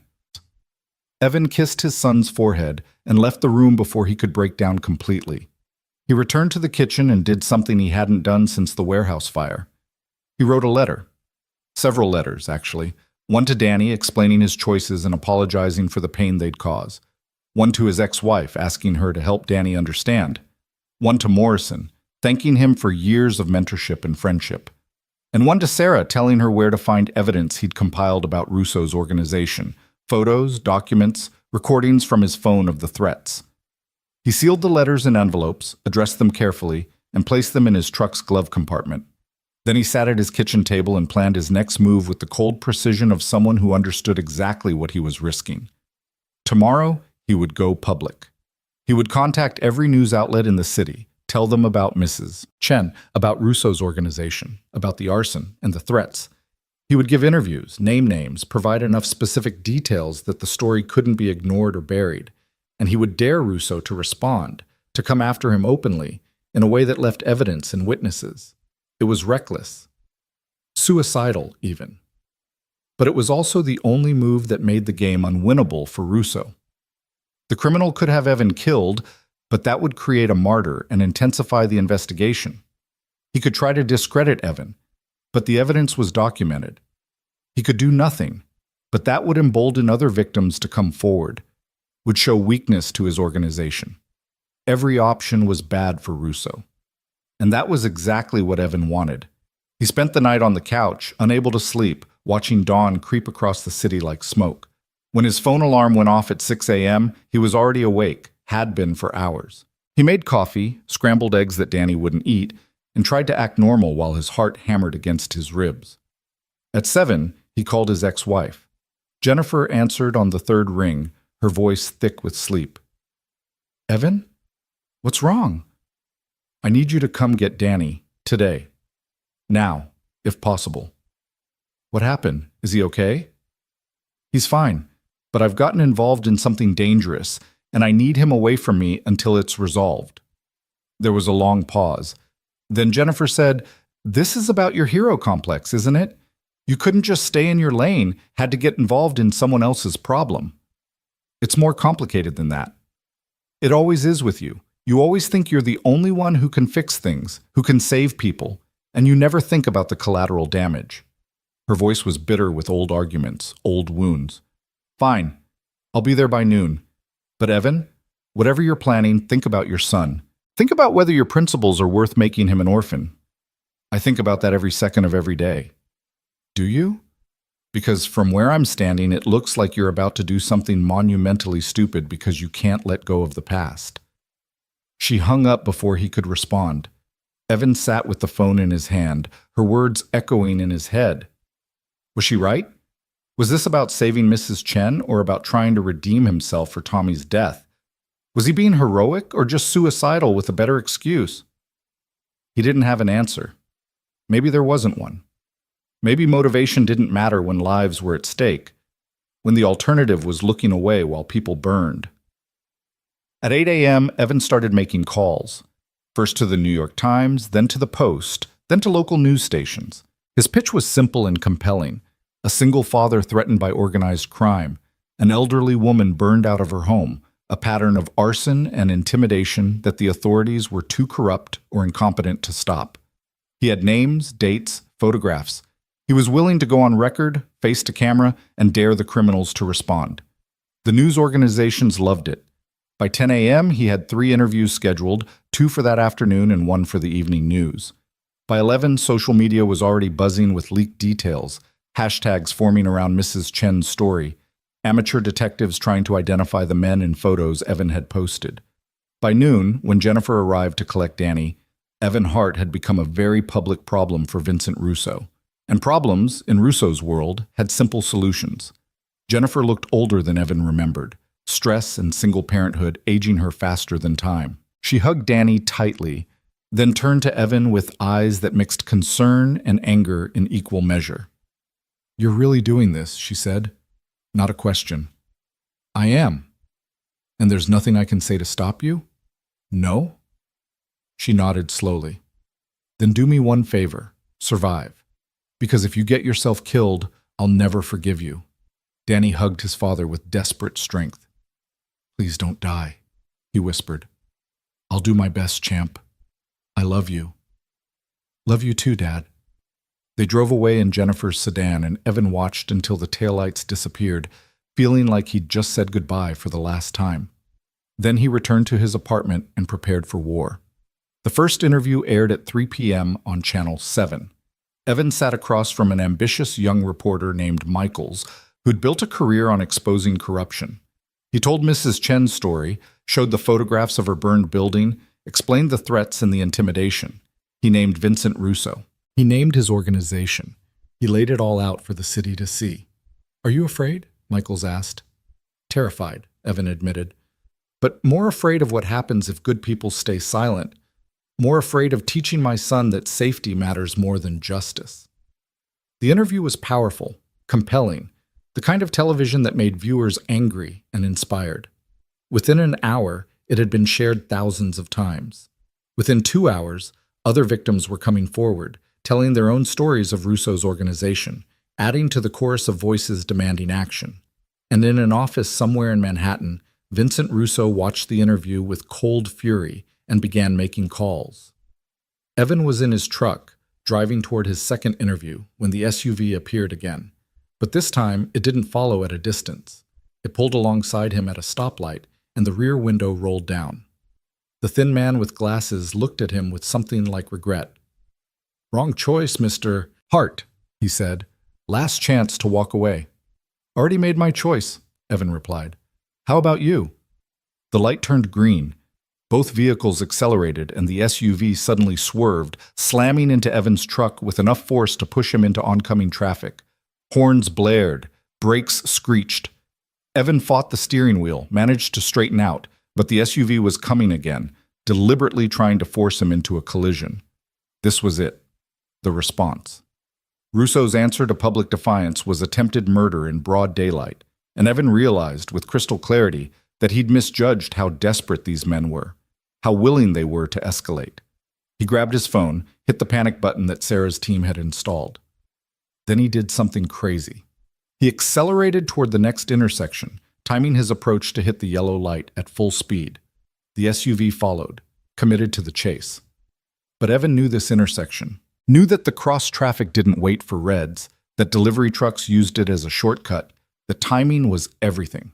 He shot through just as the light turned red and heard the screaming crunch of metal behind him as the SUV T-boned a garbage truck. In his rear-view mirror, Evan saw the SUV crumpled and smoking, saw people running toward it with phones out recording. Saw, finally, evidence that couldn't be ignored or explained away. Attempted murder captured on a dozen cell phones, uploaded before Russo's lawyers could make it disappear.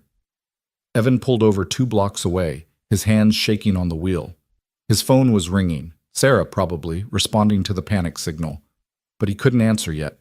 He needed a moment to process that he was alive, that he'd survived, that the fire hadn't consumed him. Not yet, anyway.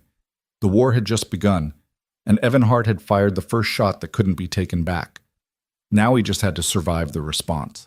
Evan's phone wouldn't stop ringing.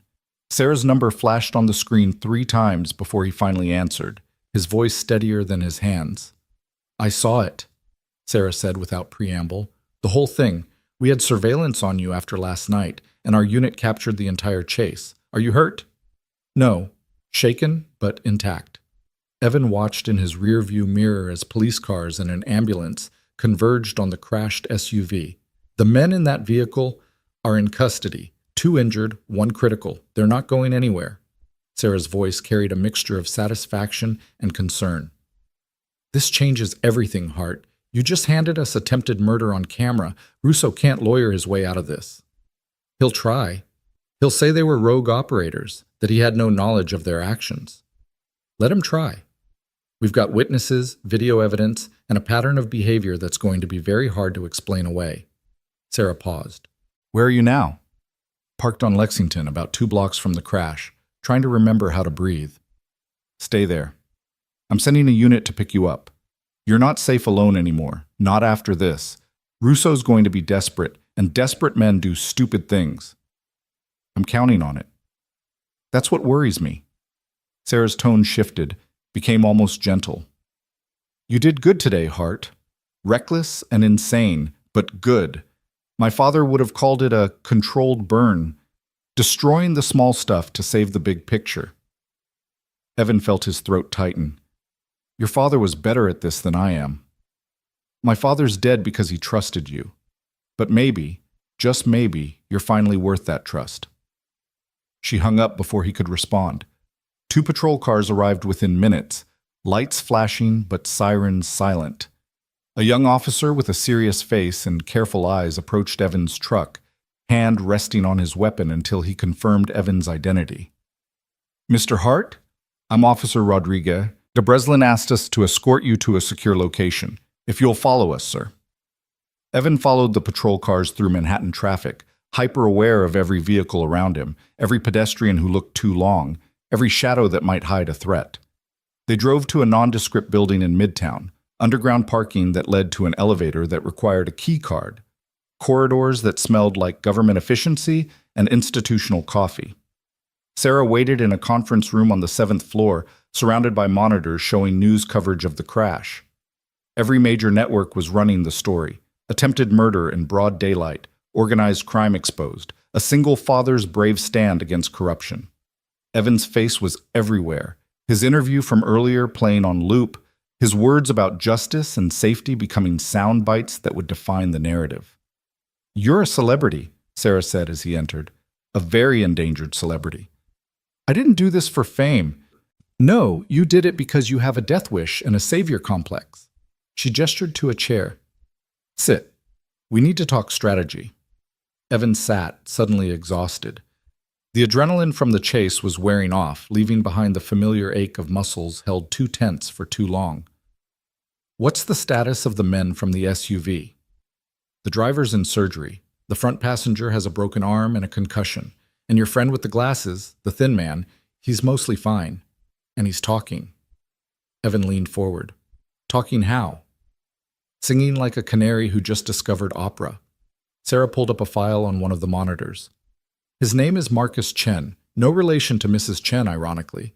He's been with Russo's organization for 8 years, handling collections and enforcement, and he's apparently been waiting for a reason to flip, because the moment we offered him a deal, he gave us everything. Why would he flip? Because he's smarter than his colleagues. He knows attempted murder of a public figure, on camera, with dozens of witnesses, is the kind of case that doesn't get buried or negotiated. He's looking at 20 years minimum unless he cooperates. Sarah pulled up a photo of Marcus Chen in an interrogation room, his glasses cracked, his expensive suit torn. He's giving us names, addresses, bank accounts, the entire organizational structure of Russo's operation. And Russo? In the wind. We went to his apartment, his office, his known associates. Nothing. He's gone to ground. Sarah's expression hardened. But he can't hide forever. Not now. Not with this much attention. Every cop in the city is looking for him. Every federal agency with jurisdiction wants a piece of this case. It's only a matter of time. Time for what? For him to regroup, to send someone else after me? Evan stood, began pacing. You're thinking like a prosecutor, Sarah. You're thinking about trials and evidence and justice. But Russo's thinking about survival, and cornered animals are the most dangerous. Which is why you're staying here tonight. We've got secure rooms upstairs, protection detail, everything you need. I need to check on my son. Your son is safe in Connecticut with his mother. I've already arranged for local police to do regular drive-bys of her address. Danny's fine, Hart. You're the one in danger. Evan wanted to argue, wanted to insist he could protect himself, but the crash had stripped away his illusions of invincibility. He'd gotten lucky today. The next attempt might not leave him alive to tell the story. Okay, I'll stay. But I need to call Danny. Let him know I'm all right. Make it quick, and don't tell him where you are. Evan stepped into the hallway and dialed his son's number. Danny answered on the first ring, his voice high with worry. Dad, I saw the news. They said someone tried to kill you. I'm fine, champ. Not even a scratch. Don't lie to me. I'm not a kid. Danny's voice cracked. Mom's freaking out.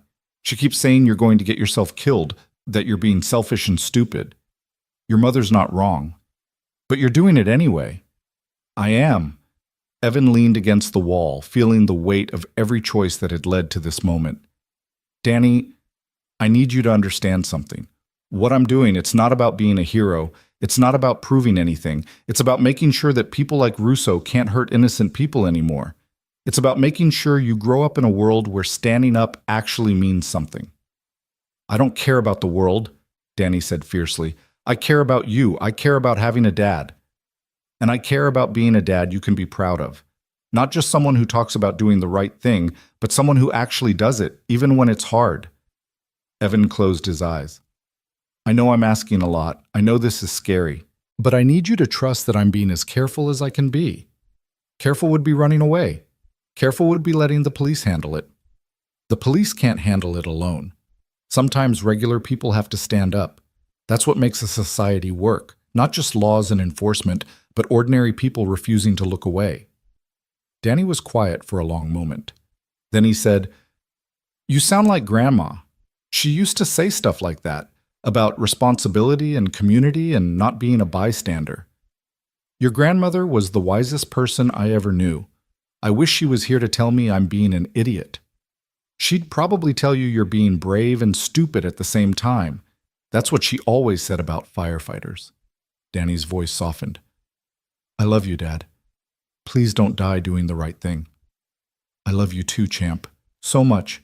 And I promise, I'm going to do everything I can to come home to you. After they hung up, Evan stood in the hallway for a few minutes, gathering himself.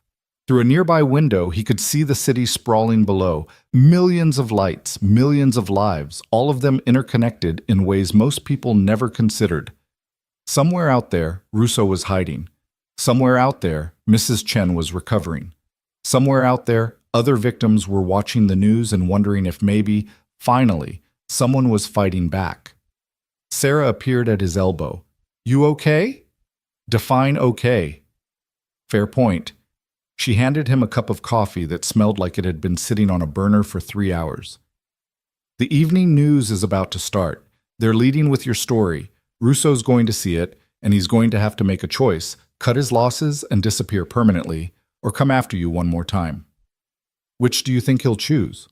Honestly, I think his ego won't let him run. Men like Russo, they're not just criminals, they're empire builders. They've spent decades constructing a reputation, a brand, a myth of untouchability. You just shattered that myth on live television. He can't let that stand. So he'll come for me. He'll try. And when he does, we'll be ready. Sarah's expression was grim. This is the dangerous part, Hart. The part where everything can go wrong very quickly. I need you to stay alert, stay in contact, and for God's sake, don't go anywhere alone. They watched the news together in the conference room, Evan's face filling the screen as the anchor recounted the day's events with breathless drama. The crashed SUV, the police investigation, the mounting evidence against Russo's organization. The story had everything: violence, justice, a regular guy standing up to powerful criminals. It was the kind of narrative that captured public imagination, that made people feel like maybe the system still worked, that maybe one person really could make a difference. Evan felt sick watching it, not because the coverage was wrong, but because it was so simplified. The news made him look heroic, brave, principled. They didn't show the fear that kept him awake at night, the guilt over Tommy's death, the terror that his choices would get Danny hurt. They didn't show the complexity, the doubt, the desperate hope that maybe this time he'd actually save someone instead of getting them killed. They're making you into a symbol, Sarah observed.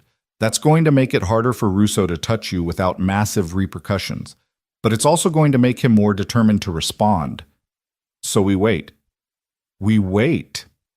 The night crawled by with the agonizing slowness of anticipation. Evan was given a small room on the 8th floor, more like a hotel than a prison cell, with a narrow bed and a window that looked out over the city. He couldn't sleep. Every sound in the hallway made him tense. Every car alarm on the street below made him jump. Around midnight, he gave up trying and returned to the conference room where Sarah was still working, surrounded by files and empty coffee cups. "Can't sleep?" she asked without looking up. "Too wired." "You?" "I don't sleep much these days, not since I took this job." She leaned back in her chair, rubbed her eyes. "You know what I think about?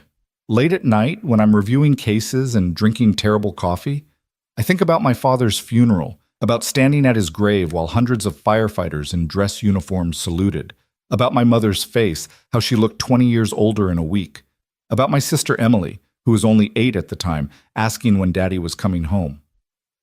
Evan felt like he'd been punched. "Sarah, I'm not telling you this to hurt you. I'm telling you because you need to understand what's at stake, what you're risking." She met his eyes. "My father died doing what he thought was right. And maybe it was. Maybe that fire, that rescue attempt, maybe it mattered in ways we'll never know. But it destroyed my family. We survived, but we were never whole again. So when you talk about doing the right thing, about standing up and fighting back, I need you to remember that your choices don't just affect you. They ripple out, touch everyone who loves you, change lives in ways you can't predict or control." "I know." "Do you? Because from where I'm sitting, it looks like you're making all the same mistakes my father made, the same ones that got him killed." Evan wanted to argue, wanted to defend himself, but the words wouldn't come. She was right. He was Tommy's death all over again. The same stubborn certainty, the same unwillingness to back down, the same belief that he could control outcomes through sheer force of will. "What do you want me to do?" he asked quietly. "Walk away? Let Russo win? Teach my son that principles don't matter when things get difficult? I want you to survive. I want you to be smart. I want you to remember that martyrdom looks noble in stories but leaves behind broken families and unanswered questions." Sarah gathered her files. "Get some rest, Hart. Tomorrow's going to be harder than today." But tomorrow came too quickly, arriving with news that changed everything. Evan was in the conference room at 6 a.m., drinking coffee and watching the morning news, when Sarah burst through the door with an expression that mixed triumph and dread.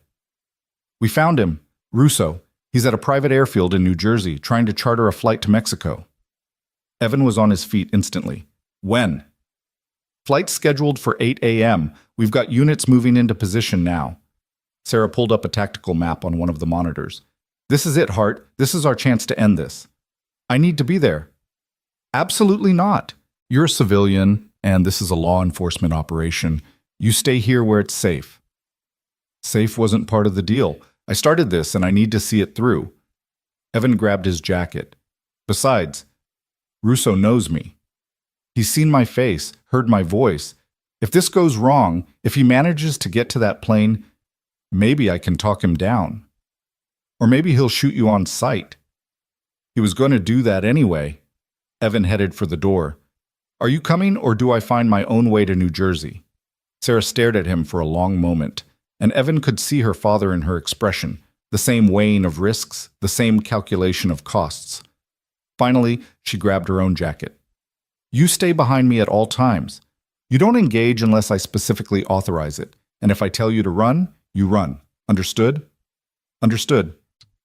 They took an unmarked car driven by a federal marshal named Torres, a stoic man with military bearing who drove with the kind of aggressive precision that suggested he'd been in situations far more dangerous than a traffic chase. They crossed into New Jersey as the sun was rising, painting the industrial landscape in shades of gold and shadow. The airfield was small and private, the kind of place wealthy people used to avoid commercial airports and TSA scrutiny. A single runway, a handful of hangars, a small terminal building that looked like it had been built in the 1950s and forgotten. Sarah's tactical team was already in position. Unmarked vehicles stationed at every access point, snipers on nearby rooftops. The kind of overwhelming force that should make resistance pointless. Should being the operative word. Torres parked behind one of the hangars, and Sarah immediately began coordinating with her team leader, a stern-faced woman named Captain Walsh, who looked like she'd been waiting her entire career for a chance to take down someone like Russo. Target is in the terminal building with 2 associates, Walsh reported. The pilot's doing pre-flight checks on the aircraft. A Cessna Citation, registered to a shell company. We've got visual confirmation it's Russo. No weapons visible, but we're assuming they're armed. What's the plan? Sarah asked. We've blocked all exits. Local PD is handling perimeter security. My team moves in, surrounds the building, orders them to surrender. If they comply, this ends peacefully. If they don't... Walsh's expression hardened. We're authorized to use force. Evan listened to the tactical discussion with growing unease. This was real. This was happening. In the next few minutes, Vincent Russo would either surrender or fight, and people might die, including, possibly, Evan himself if Sarah let him get close enough to the action. I want to talk to him, Evan said suddenly. Before your team moves in. Let me call him, try to convince him to surrender. That's not protocol, Walsh began. Protocol is also filling out paperwork after a shootout. Protocol is explaining to the media why a tactical operation went loud in a civilian area. Evan pulled out his phone. Give me 5 minutes. Let me try to end this without violence. Walsh looked at Sarah, who hesitated, then nodded slowly. 5 minutes. But the moment he sounds like he's escalating, we go in. Evan dialed the number Russo had called from days ago, his heart hammering. It rang 4 times before a familiar, smooth voice answered. Mr. Hart, I have to admit I'm impressed. You've caused me more trouble than anyone has in years. It's over, Russo. The airfield is surrounded. You're not getting on that plane. And yet here I am, doing exactly that. Funny how determination can overcome obstacles. Russo's voice carried amusement rather than fear. Tell me, Mr. Hart, how does it feel to be responsible for all this? Mrs. Chen's building, your little car chase yesterday, the media circus, all of it because you couldn't mind your own business. Mrs. Chen's building burned because you're a criminal who hurts innocent people. The car chase happened because you sent thugs to kill me. The media circus is because people are tired of men like you thinking you're above the law. Evan kept his voice steady. But it doesn't have to end in violence. You surrender now, you get your day in court. You get to tell your side of the story. My side of the story? Russo laughed, a sound like breaking glass. My side is that I built an empire from nothing. My side is that I provided services people needed when legitimate banks turned them away. My side is that I'm the reason half the businesses in Chinatown exist, because I gave people capital when no one else would. At what interest rate? 20%? 50%? With what collateral? Their homes, their stores, their lives? Business is business, Mr. Hart. I don't make people borrow from me. They come willingly, and they know the terms. Did Mrs. Chen know the terms included burning down her building? Did she know that failing to pay meant attempted murder? Russo's voice hardened. Mrs. Chen knew exactly what she was signing. She's not some innocent victim. She's a businesswoman who made bad choices and couldn't accept the consequences. Just like you, Mr. Hart. Just like your partner Tommy, who followed you into that warehouse because he couldn't accept that some people aren't worth saving. Rage flooded through Evan, hot and blinding. You don't get to talk about Tommy. Why not? I did my research on you. The failed firefighter with PTSD and survivor's guilt, the divorced single father working a dead-end job, the man who thinks being a hero will somehow make up for getting his partner killed. Russo's voice was mocking now. You're not fighting me, Mr. Hart. You're fighting yourself, and that's a battle you can't win. Evan forced himself to breathe, to think through the anger. Russo was trying to provoke him, trying to make him emotional and irrational. Classic manipulation. Maybe you're right. Maybe I am fighting myself. But that doesn't change the fact that you're surrounded by federal agents with very specific orders. You can surrender or you can die. There's no third option. There's always a third option. Russo paused. Tell me, have you checked on your son lately? Evan's blood turned to ice. What? Danny, right? 13 years old, staying with his mother in Connecticut. Nice kid, smart. Would be a shame if something happened to him. Sarah was gesturing frantically, signaling Walsh to move in immediately, but Evan couldn't process anything except the threat to his son. If you touch him, I won't have to. See, I have people everywhere, Mr. Hart. People you've never seen, never suspected. People who are very good at their jobs. And if I don't make a phone call in the next 10 minutes, those people are going to visit your son. Nothing violent, nothing traceable. Just a message. A reminder that actions have consequences. You're lying. Am I? Are you willing to bet your son's life on that? Russo's voice was soft now, almost gentle. Here's my third option, Mr. Hart. You tell your prosecutor friend to stand down. Let me get on my plane, let me leave. And I promise, on whatever honor I have left, that your son stays safe. Your friends stay safe. Everyone gets to go home. Sarah was shaking her head violently, mouthing, no, no, no. Walsh was coordinating with her team, preparing to breach the terminal. Torres had his weapon drawn, ready for whatever came next. And Evan stood there, phone pressed to his ear, faced with an impossible choice. Let Russo escape and betray everything he'd fought for, or risk Danny's life on the assumption that Russo was bluffing. 10 seconds, Mr. Hart. Then I make my call. Evan thought about his son's face, about Danny's blue eyes and easy smile, about 13 years of memories and dreams and possibilities. He thought about Mrs. Chen in her hospital bed, about Morrison and Rebecca and Marcus, about all the people who would suffer if Russo escaped. He thought about Tommy dying in that ICU, about promises made and broken, about the difference between being a good father and being a good man. And he realized there was no choice. There never had been.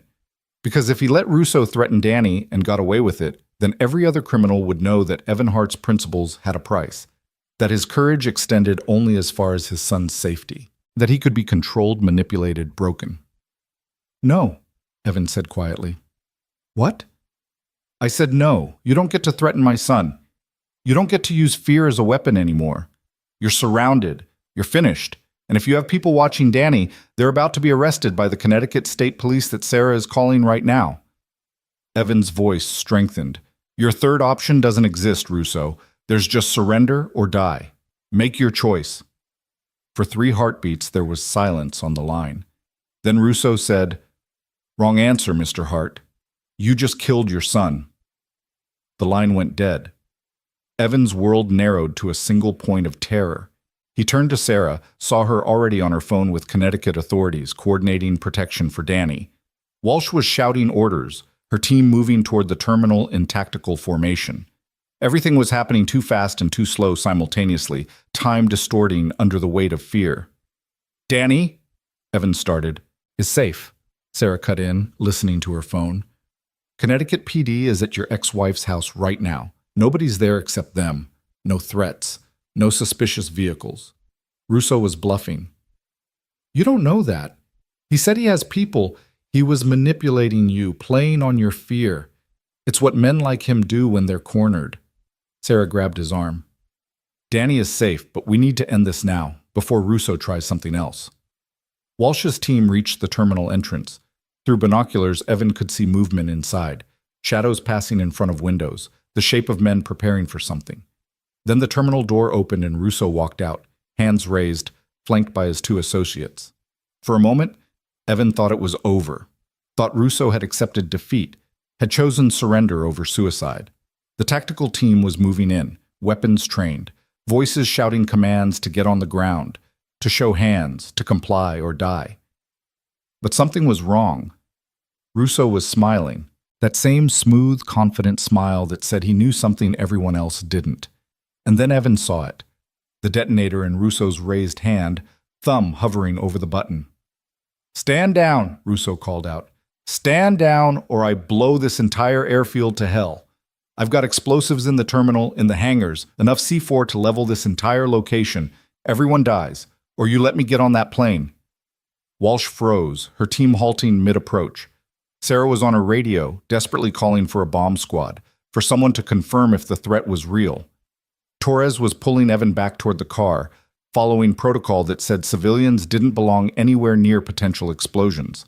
But Evan wasn't moving. He was staring at Russo, at the detonator in his hand, and he was seeing something that made his firefighter's instincts scream. The terminal behind Russo wasn't wired. There were no cables, no suspicious packages, no signs of the kind of setup required for the explosive payload he was claiming. Russo was bluffing again. Had to be, because wiring an entire airfield for demolition wasn't something you did overnight, wasn't something you could accomplish while federal agents were watching. It was a desperate play from a desperate man who'd run out of options. "He's lying," Evan said to Sarah. "There are no explosives." "You can't know that. I spent 15 years reading buildings, understanding structure and weakness, and how fire spreads. That terminal isn't rigged. He's running a bluff because it's all he has left." Sarah looked between Evan and Russo, calculating odds, weighing risks. Then she turned to Walsh. "Call it. Is he bluffing?" Walsh studied the terminal through her scope, her expression unreadable. "I don't see any obvious wiring, but if I'm wrong, if there's even a chance he's telling the truth, we could lose dozens of lives." "There's always a chance," Evan said. "That's what terrorists and criminals count on, that good people will choose safety over action. That fear will paralyze us." He thought about Tommy, about charging into burning buildings knowing he might not come out, about the calculations that saved lives and the ones that ended them. "But sometimes you have to trust your instincts, and my instincts say he's full of shit." Sarah held his gaze for a long moment, then she keyed her radio. "All units, target is bluffing. Authorization to engage." Walsh didn't hesitate. Her team surged forward with professional efficiency, closing the distance before Russo could react. He pressed the detonator. Nothing happened. He pressed it again, panic replacing confidence. Still nothing. And then Walsh's team was on him, taking him down hard, zip-tying his hands while reading his rights in voices that brooked no argument. It was over in seconds. No explosion, no gunfire. Just professional law enforcement doing what they'd trained for, ending a criminal's run with overwhelming force and perfect execution. Evan's legs gave out. He sat hard on the ground, adrenaline crash hitting him like a physical blow. Sarah was beside him instantly, her hand on his shoulder. "You were right," she said quietly. "He was bluffing. This time. But what if I'd been wrong? What if there had been explosives and I'd gotten dozens of people killed with my confidence? Then we'd be planning funerals instead of trials. But you weren't wrong, Hart. You read the situation correctly." Sarah helped him stand. "That's the thing about making hard calls. Sometimes you're right, sometimes you're wrong, and you don't get to know which until after you've committed. But you make the call anyway because the alternative is paralysis." They watched as Walsh's team secured Russo and his associates, loading them into armored vehicles for transport back to Manhattan. The man who'd threatened Mrs. Chen, who'd burned buildings and terrorized neighborhoods, who'd built an empire on fear and violence. He looked small now, diminished. Just another criminal in handcuffs wondering how his carefully constructed world had collapsed so quickly. "Is it really over?" Evan asked. "The arrest is over. Now comes the investigation, the trial, the sentencing, months of legal proceedings. Sarah smiled grimly. But yes, Hart. For you, for Danny, for Mrs. Chen, it's over. Russo's not threatening anyone anymore. Evan pulled out his phone with shaking hands and called his son. Danny answered on the first ring, his voice small and scared. Dad? The police are here. They said there was a threat. There was. But it's over now. You're safe. I'm safe. Everything's okay. Evan closed his eyes, feeling tears he'd been holding back for days finally break through. I'm coming to get you, champ. I'll be there in a few hours. And then we're going home. For real? It's really over? For real. I promise. They drove back to Manhattan in silence. Evan emotionally exhausted, Sarah working on her phone coordinating the next phase of the investigation. Torres maintained his professional stoicism, but even he seemed relieved that the operation had ended without casualties. As they crossed back into the city, Sarah said, "You know what the ironic part is? Marcus Chen, the thin man from the SUV, he's been cooperating all night, giving us details about Russo's operation that we never would have found otherwise. Turns out his father owned a restaurant in Chinatown, and Russo bankrupted him with predatory lending. Marcus joined the organization to survive, but he's been looking for a way out for years. So my interference gave him an excuse to flip, gave him a chance at redemption." Sarah looked at Evan. "You started a chain reaction, Hart. Mrs. Chen's story inspired other victims to come forward. The car chase gave us evidence we needed. Your testimony will help us prosecute dozens of cases. You did what you set out to do. You made people care, and you stopped a predator. At what cost? That's not for me to judge. But I'll say this. My father died believing he was saving someone. You proved that belief wasn't wasted. You showed that sometimes charging into the fire is the only way to put it out." Sarah paused. "He'd be proud of you. Angry, worried, but proud." Evan didn't trust himself to respond. They drove the rest of the way in silence, and when they reached the federal building, Sarah walked him to his truck. "What happens now?" Evan asked. "Now you go get your son. You take him home. You return to your normal life." Sarah handed him a business card. "But if you need anything, therapy referrals, witness protection, help with legal fees, you call me. You earned that much. Thank you for everything. Thank me by surviving, by being there for Danny, by showing him that doing the right thing, even when it's hard, is worth it." Sarah turned to leave, then looked back. "And Hart? Take some time to deal with Tommy. Go visit his daughters. Let them see that you're not the villain you've convinced yourself you are. Give everyone a chance to heal." She walked away before he could respond, disappearing into the building where she'd spend the next months building a case that would put Russo away for life. Evan stood alone in the parking garage, feeling the weight of the past days settling onto his shoulders like smoke. His phone buzzed with a text from Morrison. "Saw the news, you crazy bastard. Well done." Then one from Rebecca, the nurse. "Mrs. Chen is awake and asking about you. Says she wants to see her guardian angel." And finally one from Danny. "Hurry home, Dad. I miss you." Evan climbed into his truck and drove north toward Connecticut, toward his son, toward the life he'd risked and somehow managed to keep. The late afternoon sun painted the highway in shades of gold, and for the first time in 3 years, Evan felt like he could breathe without smoke filling his lungs.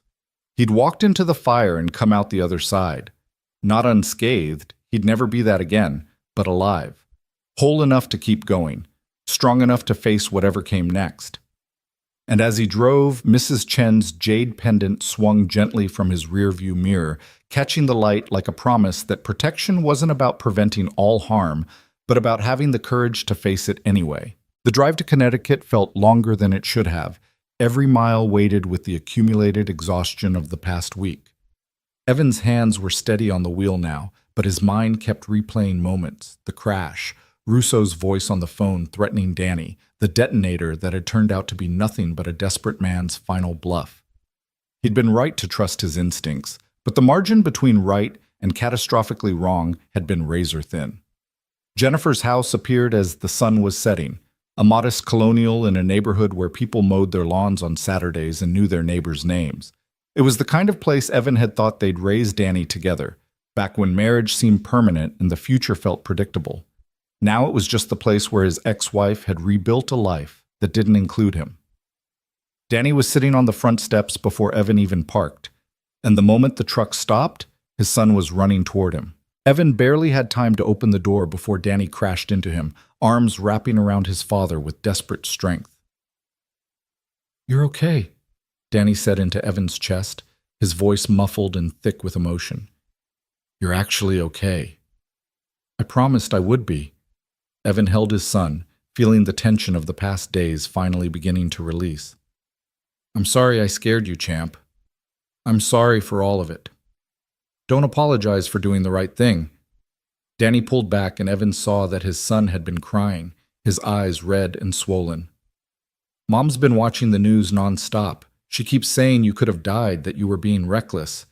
But I told her you were being brave. There's a difference." Jennifer appeared in the doorway, backlit by the warm glow of her living room. She looked tired and angry and relieved all at once. Her arms crossed over her chest in the defensive posture Evan remembered from their worst fights. "Evan," she said, his name carrying 1,000 conversations they'd never quite finished. "You look like hell." "Yeah, I've been told that a lot lately." He released Danny but kept one hand on his son's shoulder, needing the physical connection. "Thank you for keeping him safe, for dealing with all this." "I didn't have much choice, did I? You made decisions that affected all of us without asking what we wanted." Jennifer came down the steps, and Evan could see the fear beneath her anger. "Do you have any idea what it's been like, watching the news, seeing you on every channel, wondering if the next story would be about your funeral?" "I know, and I'm sorry, but Jennifer, if I'd walked away, if I'd let those men threaten Mrs. Chen and done nothing, then she would have been someone else's problem, and our son wouldn't have spent 3 days terrified his father was going to die." Jennifer's voice cracked. "I'm not saying what you did was wrong. I'm saying it was selfish. You have a child who needs you, Evan, a child who's already lost too much." "Mom," Danny interjected, "Dad stopped bad people. He saved Mrs. Chen. I know what he did, Danny. I've been watching it play out on CNN." Jennifer looked at Evan, and he saw the woman he'd fallen in love with 16 years ago, the one who'd believed in him before the job changed him, before trauma and distance had eroded what they'd built. "I'm angry because I'm scared. I'm scared that one day you're going to take one risk too many, and Danny's going to be the one paying the price." "That's why I'm here," Evan said quietly. "To take him home. To show him that I can fight and survive, that doing the right thing doesn't always end in tragedy. This time. But what about next time? What about the next person who needs saving, the next fire you can't resist running into?" Jennifer shook her head. "You can't save everyone, Evan, and trying to is going to destroy you." "Maybe, but I'd rather be destroyed trying than intact from never caring." Evan met her eyes. "I know I wasn't a good husband. I know the job consumed me, that I brought the darkness home, that I chose strangers over my family too many times. But I'm trying to be a good father. I'm trying to show Danny that principles matter, that standing up costs something, but the alternative costs more."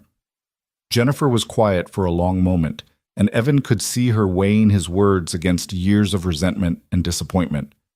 Finally, she said, "Just bring him back in one piece. And Evan, consider therapy, real therapy, not just the mandatory sessions for work.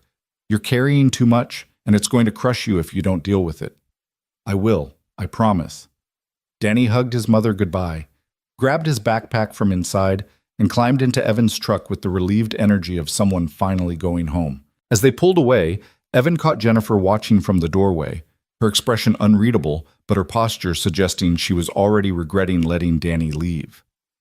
The drive back to Manhattan was different from the drive out, lighter somehow, despite the exhaustion. Danny talked about everything he'd missed at school, about the robotics competition coming up, about a girl in his English class who might like him, but he wasn't sure.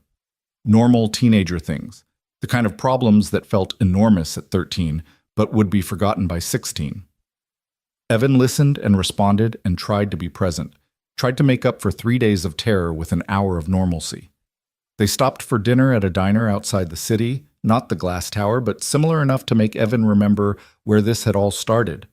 Danny ordered a burger and fries with the appetite of someone who'd been too stressed to eat properly. Evan ordered coffee and pie he wouldn't finish, his stomach still too knotted for real food. "Dad," Danny said between bites, "are you going to have nightmares about the car crash and the guy with the detonator?" Evan considered lying, protecting his son from the truth. But Danny deserved honesty. "Probably. I have nightmares about a lot of things. It's part of having a job where you see people at their worst, where you have to make decisions that affect whether people live or die. Like the warehouse fire, the one where your partner died." Evan's hands tightened around his coffee mug. They'd never really talked about Tommy, about what had happened that night. It had always felt too raw, too complicated to explain to a child. "How do you know about that?" "I Googled you once, a couple years ago, when I was trying to understand why you and Mom split up." Danny looked down at his plate. There were articles about the fire, about the investigation, about how firefighter Thomas Breslin died trying to save someone who wasn't there. "Tommy died because I made a mistake, because I was so sure I was right that I didn't listen to the building telling me I was wrong." Evan forced himself to meet his son's eyes. "That's why I left the fire department. That's why I have the nightmares. Not because I'm a coward, but because I have to live knowing that my friend died trusting my judgment." "But you saved Mrs. Chen. You stopped Russo. You did the right thing this time." "This time," Evan agreed. "But Danny, I need you to understand something. What I did this week, it wasn't about being a hero. It was about trying to make up for Tommy, trying to prove that I can still save people, that his death wasn't completely meaningless. That's not healthy. That's not something you should try to copy." "Why not?" "If it helps people, because it's not sustainable, because eventually the luck runs out, or the reflex is slow, or you make one mistake too many." Evan reached across the table, took his son's hand. "I want you to grow up brave and principled, but I also want you to grow up smart and careful. I want you to know when to fight and when to walk away. I want you to understand that survival matters, that being there for the people you love is sometimes more important than being right." Danny squeezed his father's hand. "I get it, Dad. I do. But I'm still proud of you." "Even though I scared you?" "Especially because you scared me. It means you took it seriously. It means you knew what you were risking." Danny pulled his hand back, returned to his burger. "Besides, someone had to stand up to those guys. Might as well be my dad." They finished dinner and drove the last stretch into Manhattan, the city lights welcoming them home like a familiar embrace. Their apartment building looked exactly the same as when they'd left, which somehow surprised Evan.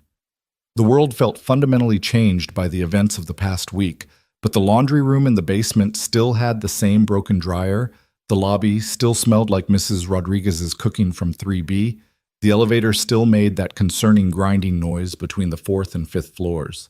Danny went to bed early, exhausted by days of stress and the comfort of finally being home. Evan stood in his son's doorway for a while, watching Danny sleep, grateful beyond measure that this particular fire hadn't consumed everything he loved. Then he sat at his kitchen table and made a list. Not of things to do, but of things to face. Tommy's daughters, Sarah and Emily Breslin, were at the top. He needed to see them, needed to acknowledge the cowardice of his 3-year absence. Below that, Mrs. Chen, who deserved to know that her faith in him hadn't been misplaced. Morrison, who'd risked his reputation to help. Rebecca, Marcus, everyone who'd been threatened because of their proximity to Evan's choices. He fell asleep on the couch around midnight, his phone buzzing with messages from reporters requesting interviews and strangers thanking him for standing up to Russo. He ignored them all. The story would fade eventually, replaced by newer tragedies and more immediate heroes. That was fine. Evan had never wanted fame, just the ability to look at himself in the mirror without seeing Tommy's face burning in the reflection. Morning came with autumn sunlight and the smell of coffee that Danny had learned to make sometime when Evan wasn't paying attention. His son appeared in his school uniform, backpack slung over one shoulder, looking nervous and determined. "I'm going back to school today," Danny announced. "I've already missed 3 days, and Mr. Johnson says if I miss the robotics meeting today, they'll have to replace me on the team." "Are you sure? You could take another day if you need it." "I need normal, Dad. I need to go back to being a regular kid whose biggest problem is calc homework, not whether his father is going to survive the week." Danny poured orange juice with the confidence of someone who'd made a decision and wouldn't be swayed. Besides, if I stay home, I'll just worry about you doing something else dangerous. Evan couldn't argue with that logic. He drove Danny to school, watching with a mixture of pride and anxiety as his son walked through the entrance surrounded by friends who probably saw him as the kid whose dad had been on the news. Danny would handle it. He was stronger than Evan at that age, more resilient, better at balancing principle with pragmatism. After dropping Danny off, Evan drove to Metropolitan General Hospital. He'd called ahead, and Sarah Goldstein had confirmed that Mrs. Chen was recovering well, that her doctors were optimistic about her long-term prognosis. The burns would scar, the smoke damage to her lungs would require ongoing treatment, but she would survive. That was something. Mrs. Chen's room was on the 4th floor, overlooking a courtyard where patients in wheelchairs sat in the weak autumn sun. She was awake when Evan knocked, her small frame almost lost in the hospital bed, but her eyes were alert and bright when they found him. "Mr. Hart," she said, her voice rough from smoke damage but carrying unmistakable warmth. "My guardian angel." "I'm no angel, Mrs. Chen. Just someone who couldn't look away." "Is same thing. Angel is just person who help when others don't." She gestured to a chair beside her bed. "Sit, sit. Tell me, the bad men, they caught?" "They're caught. Russo's in custody. His organization is being dismantled. You're safe now. Everyone's safe." Tears filled Mrs. Chen's eyes. "My store, though. My home. All gone." "I know. And I'm so sorry. If I hadn't gotten involved, if I'd—" "No." She reached out with the bandaged hand, found his wrist. "You not sorry for saving me. Those men, they would have burned building anyway. You just give me time to prepare, time to know someone was fighting for me." She squeezed gently. "My grandson, he in remission. Doctors say he have good chance now. I get to see him grow up because you stood up when you didn't have to." "What will you do? About the store?" Mrs. Chen smiled, and despite the bandages and the hospital setting, it was an expression of pure hope. "Community is raising money. The church, the neighborhood association, even people I never meet. They see your story on news, they want to help. Enough money now to rebuild. Maybe bigger, maybe better." She released his wrist, settled back against her pillows. "You show people it okay to care, Mr. Hart. You remind us we not alone. That worth more than any building." They talked for another hour, about her grandson, about her daughter coming from California, about plans for rebuilding and recovery. When Evan finally left, Mrs. Chen made him promise to visit again, to bring Danny so she could thank him for sharing his father with strangers who needed help. "You good man," she said as he was leaving. "Your son lucky to have you." Evan wasn't sure he believed that, but he accepted the words anyway. His next stop was harder. Sarah Breslin had provided an address in Queens, a modest house with a well-maintained yard and a Honda Civic in the driveway. This was where Tommy's widow lived with their 2 daughters, where the family had tried to rebuild after losing their husband and father to a warehouse fire that shouldn't have killed anyone. Evan sat in his truck across the street for 20 minutes, building the courage to knock on that door. He'd rehearsed what to say, apologies and explanations and acknowledgments of the pain he'd caused, but the words felt inadequate against 3 years of absence. Finally, he crossed the street and rang the bell. Footsteps inside. Then the door opened to reveal a woman in her early 40s with tired eyes and Tommy's smile. "Can I help you?" she asked, not recognizing him. "Mrs. Breslin? I'm Evan Hart. I worked with your husband. I was there the night—" His voice broke. "The night he died." Recognition flooded her face, followed by something complicated that might have been anger or grief or relief. "You," she said quietly. "Sarah told me you might come by. I wasn't sure you'd have the courage." "I almost didn't. But you're here now." She studied him for a long moment. "I should hate you. I've tried to hate you. But Tommy talked about you all the time, his partner, his friend, the guy who could read a building like a book.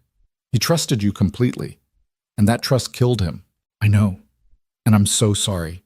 I was arrogant and reckless and so sure I was right that I didn't listen when the building told me I was wrong. Tommy died because I failed him." "Yes, he did. Mrs. Breslin's voice was steady, matter of fact. But he also died doing what he loved, what he believed in. He died trying to save someone. That meant something to him, even if no one was actually there to save. She paused.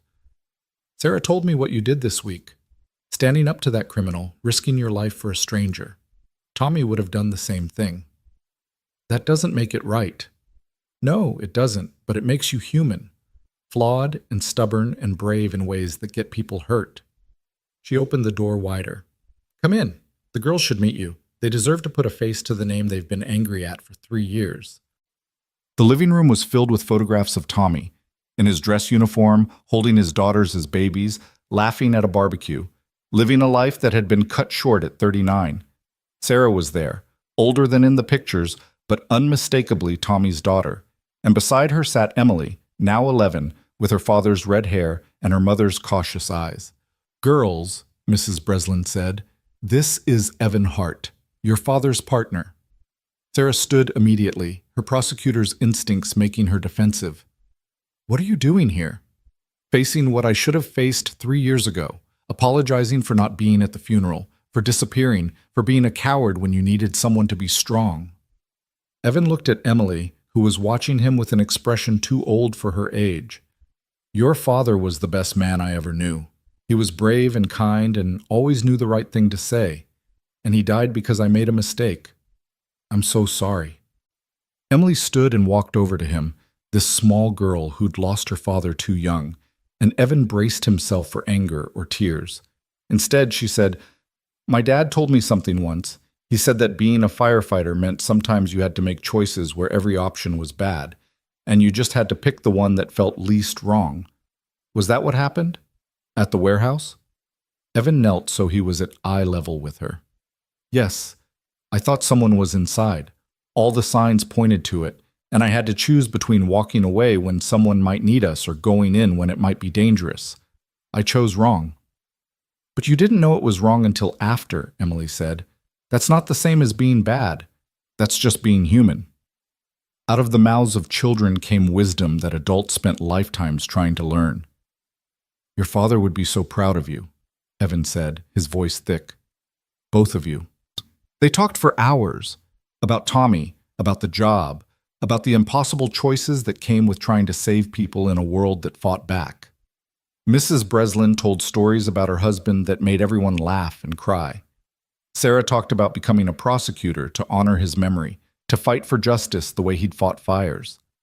Emily showed Evan her science project, explained her dream of becoming a doctor so she could save people without risk of burning buildings. When Evan finally left, as the sun was setting and the sky turned the color of smoke and fire, Mrs. Breslin walked him to the door. This doesn't erase anything, she said. You still made a mistake. Tommy still died. But I can see now that you've been dying too, just slower. Maybe it's time we both stop drowning in what happened and start living with it instead. I don't know how.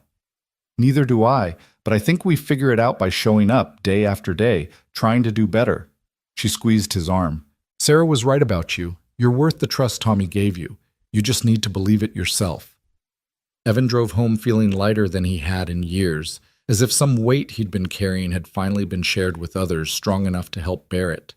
The city lights were coming on, millions of windows glowing against the darkness, each one a life being lived, a story unfolding, a small drama of joy or pain, or the mundane miracle of ordinary existence.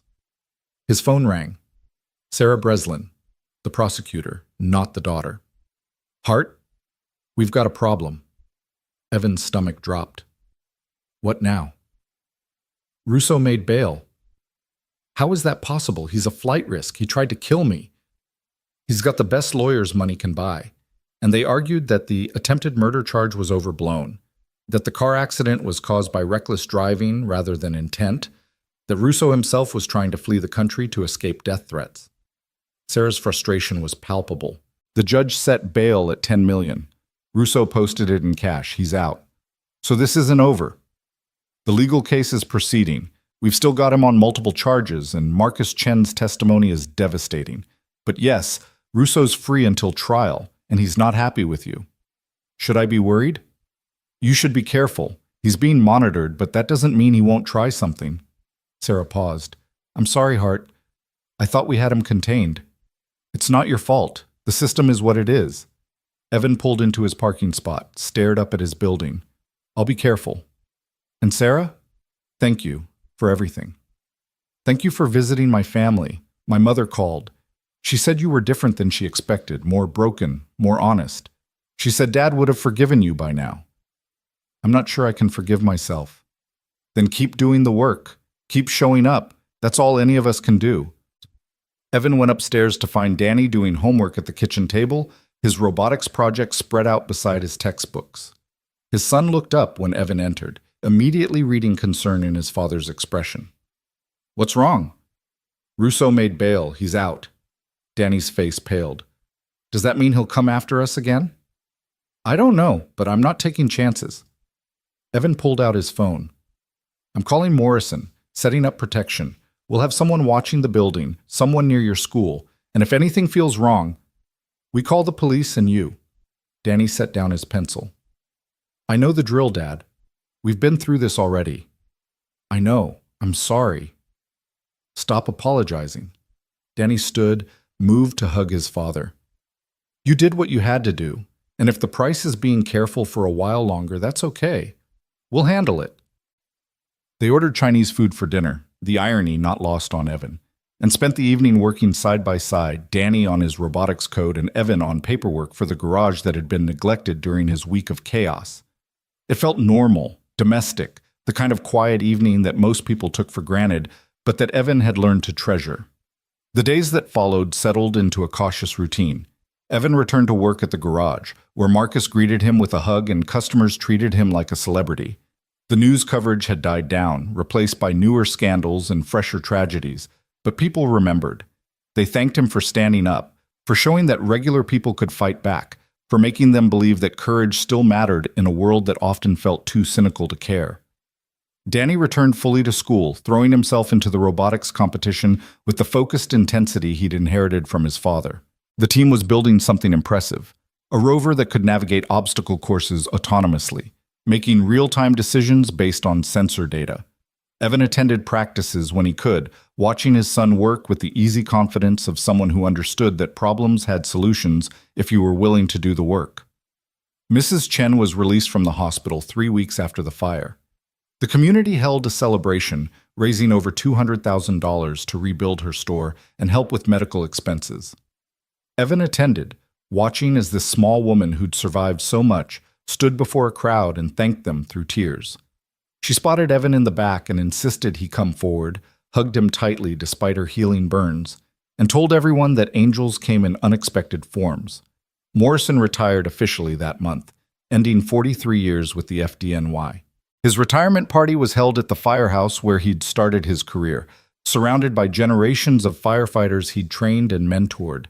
He found Evan in the crowd and pulled him aside. Heard you visited the Breslins, Morrison said. I did. Should have done it 3 years ago. Should have, but doing it now is better than never doing it at all. Morrison clapped him on the shoulder. You're healing, Hart. Slowly, messily, but healing. Keep it up.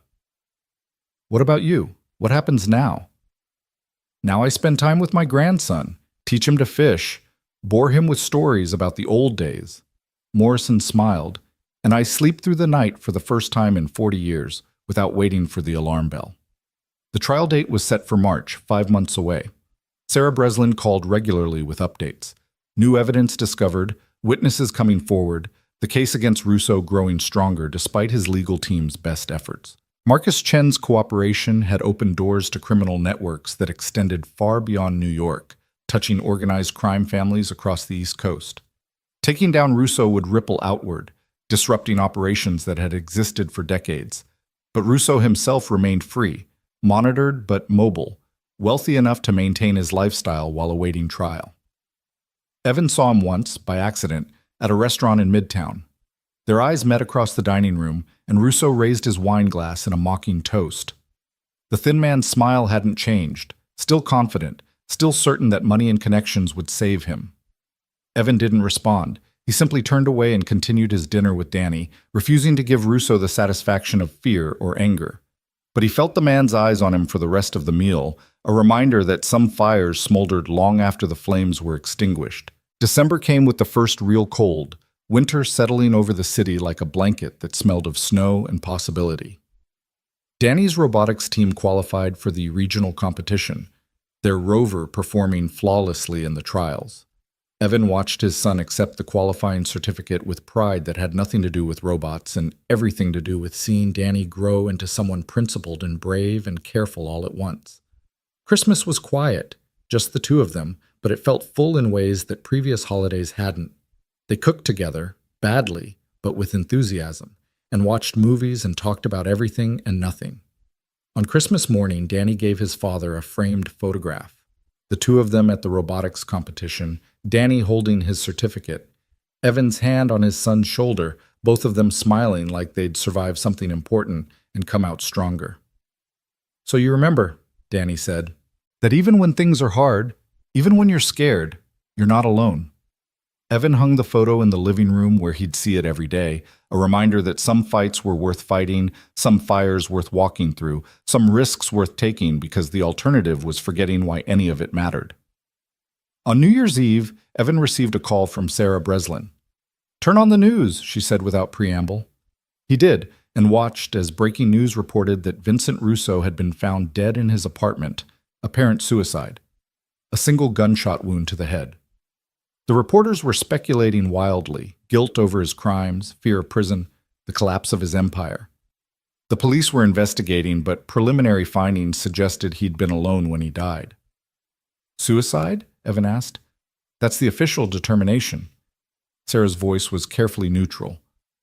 "Though between you and me, Russo wasn't the type.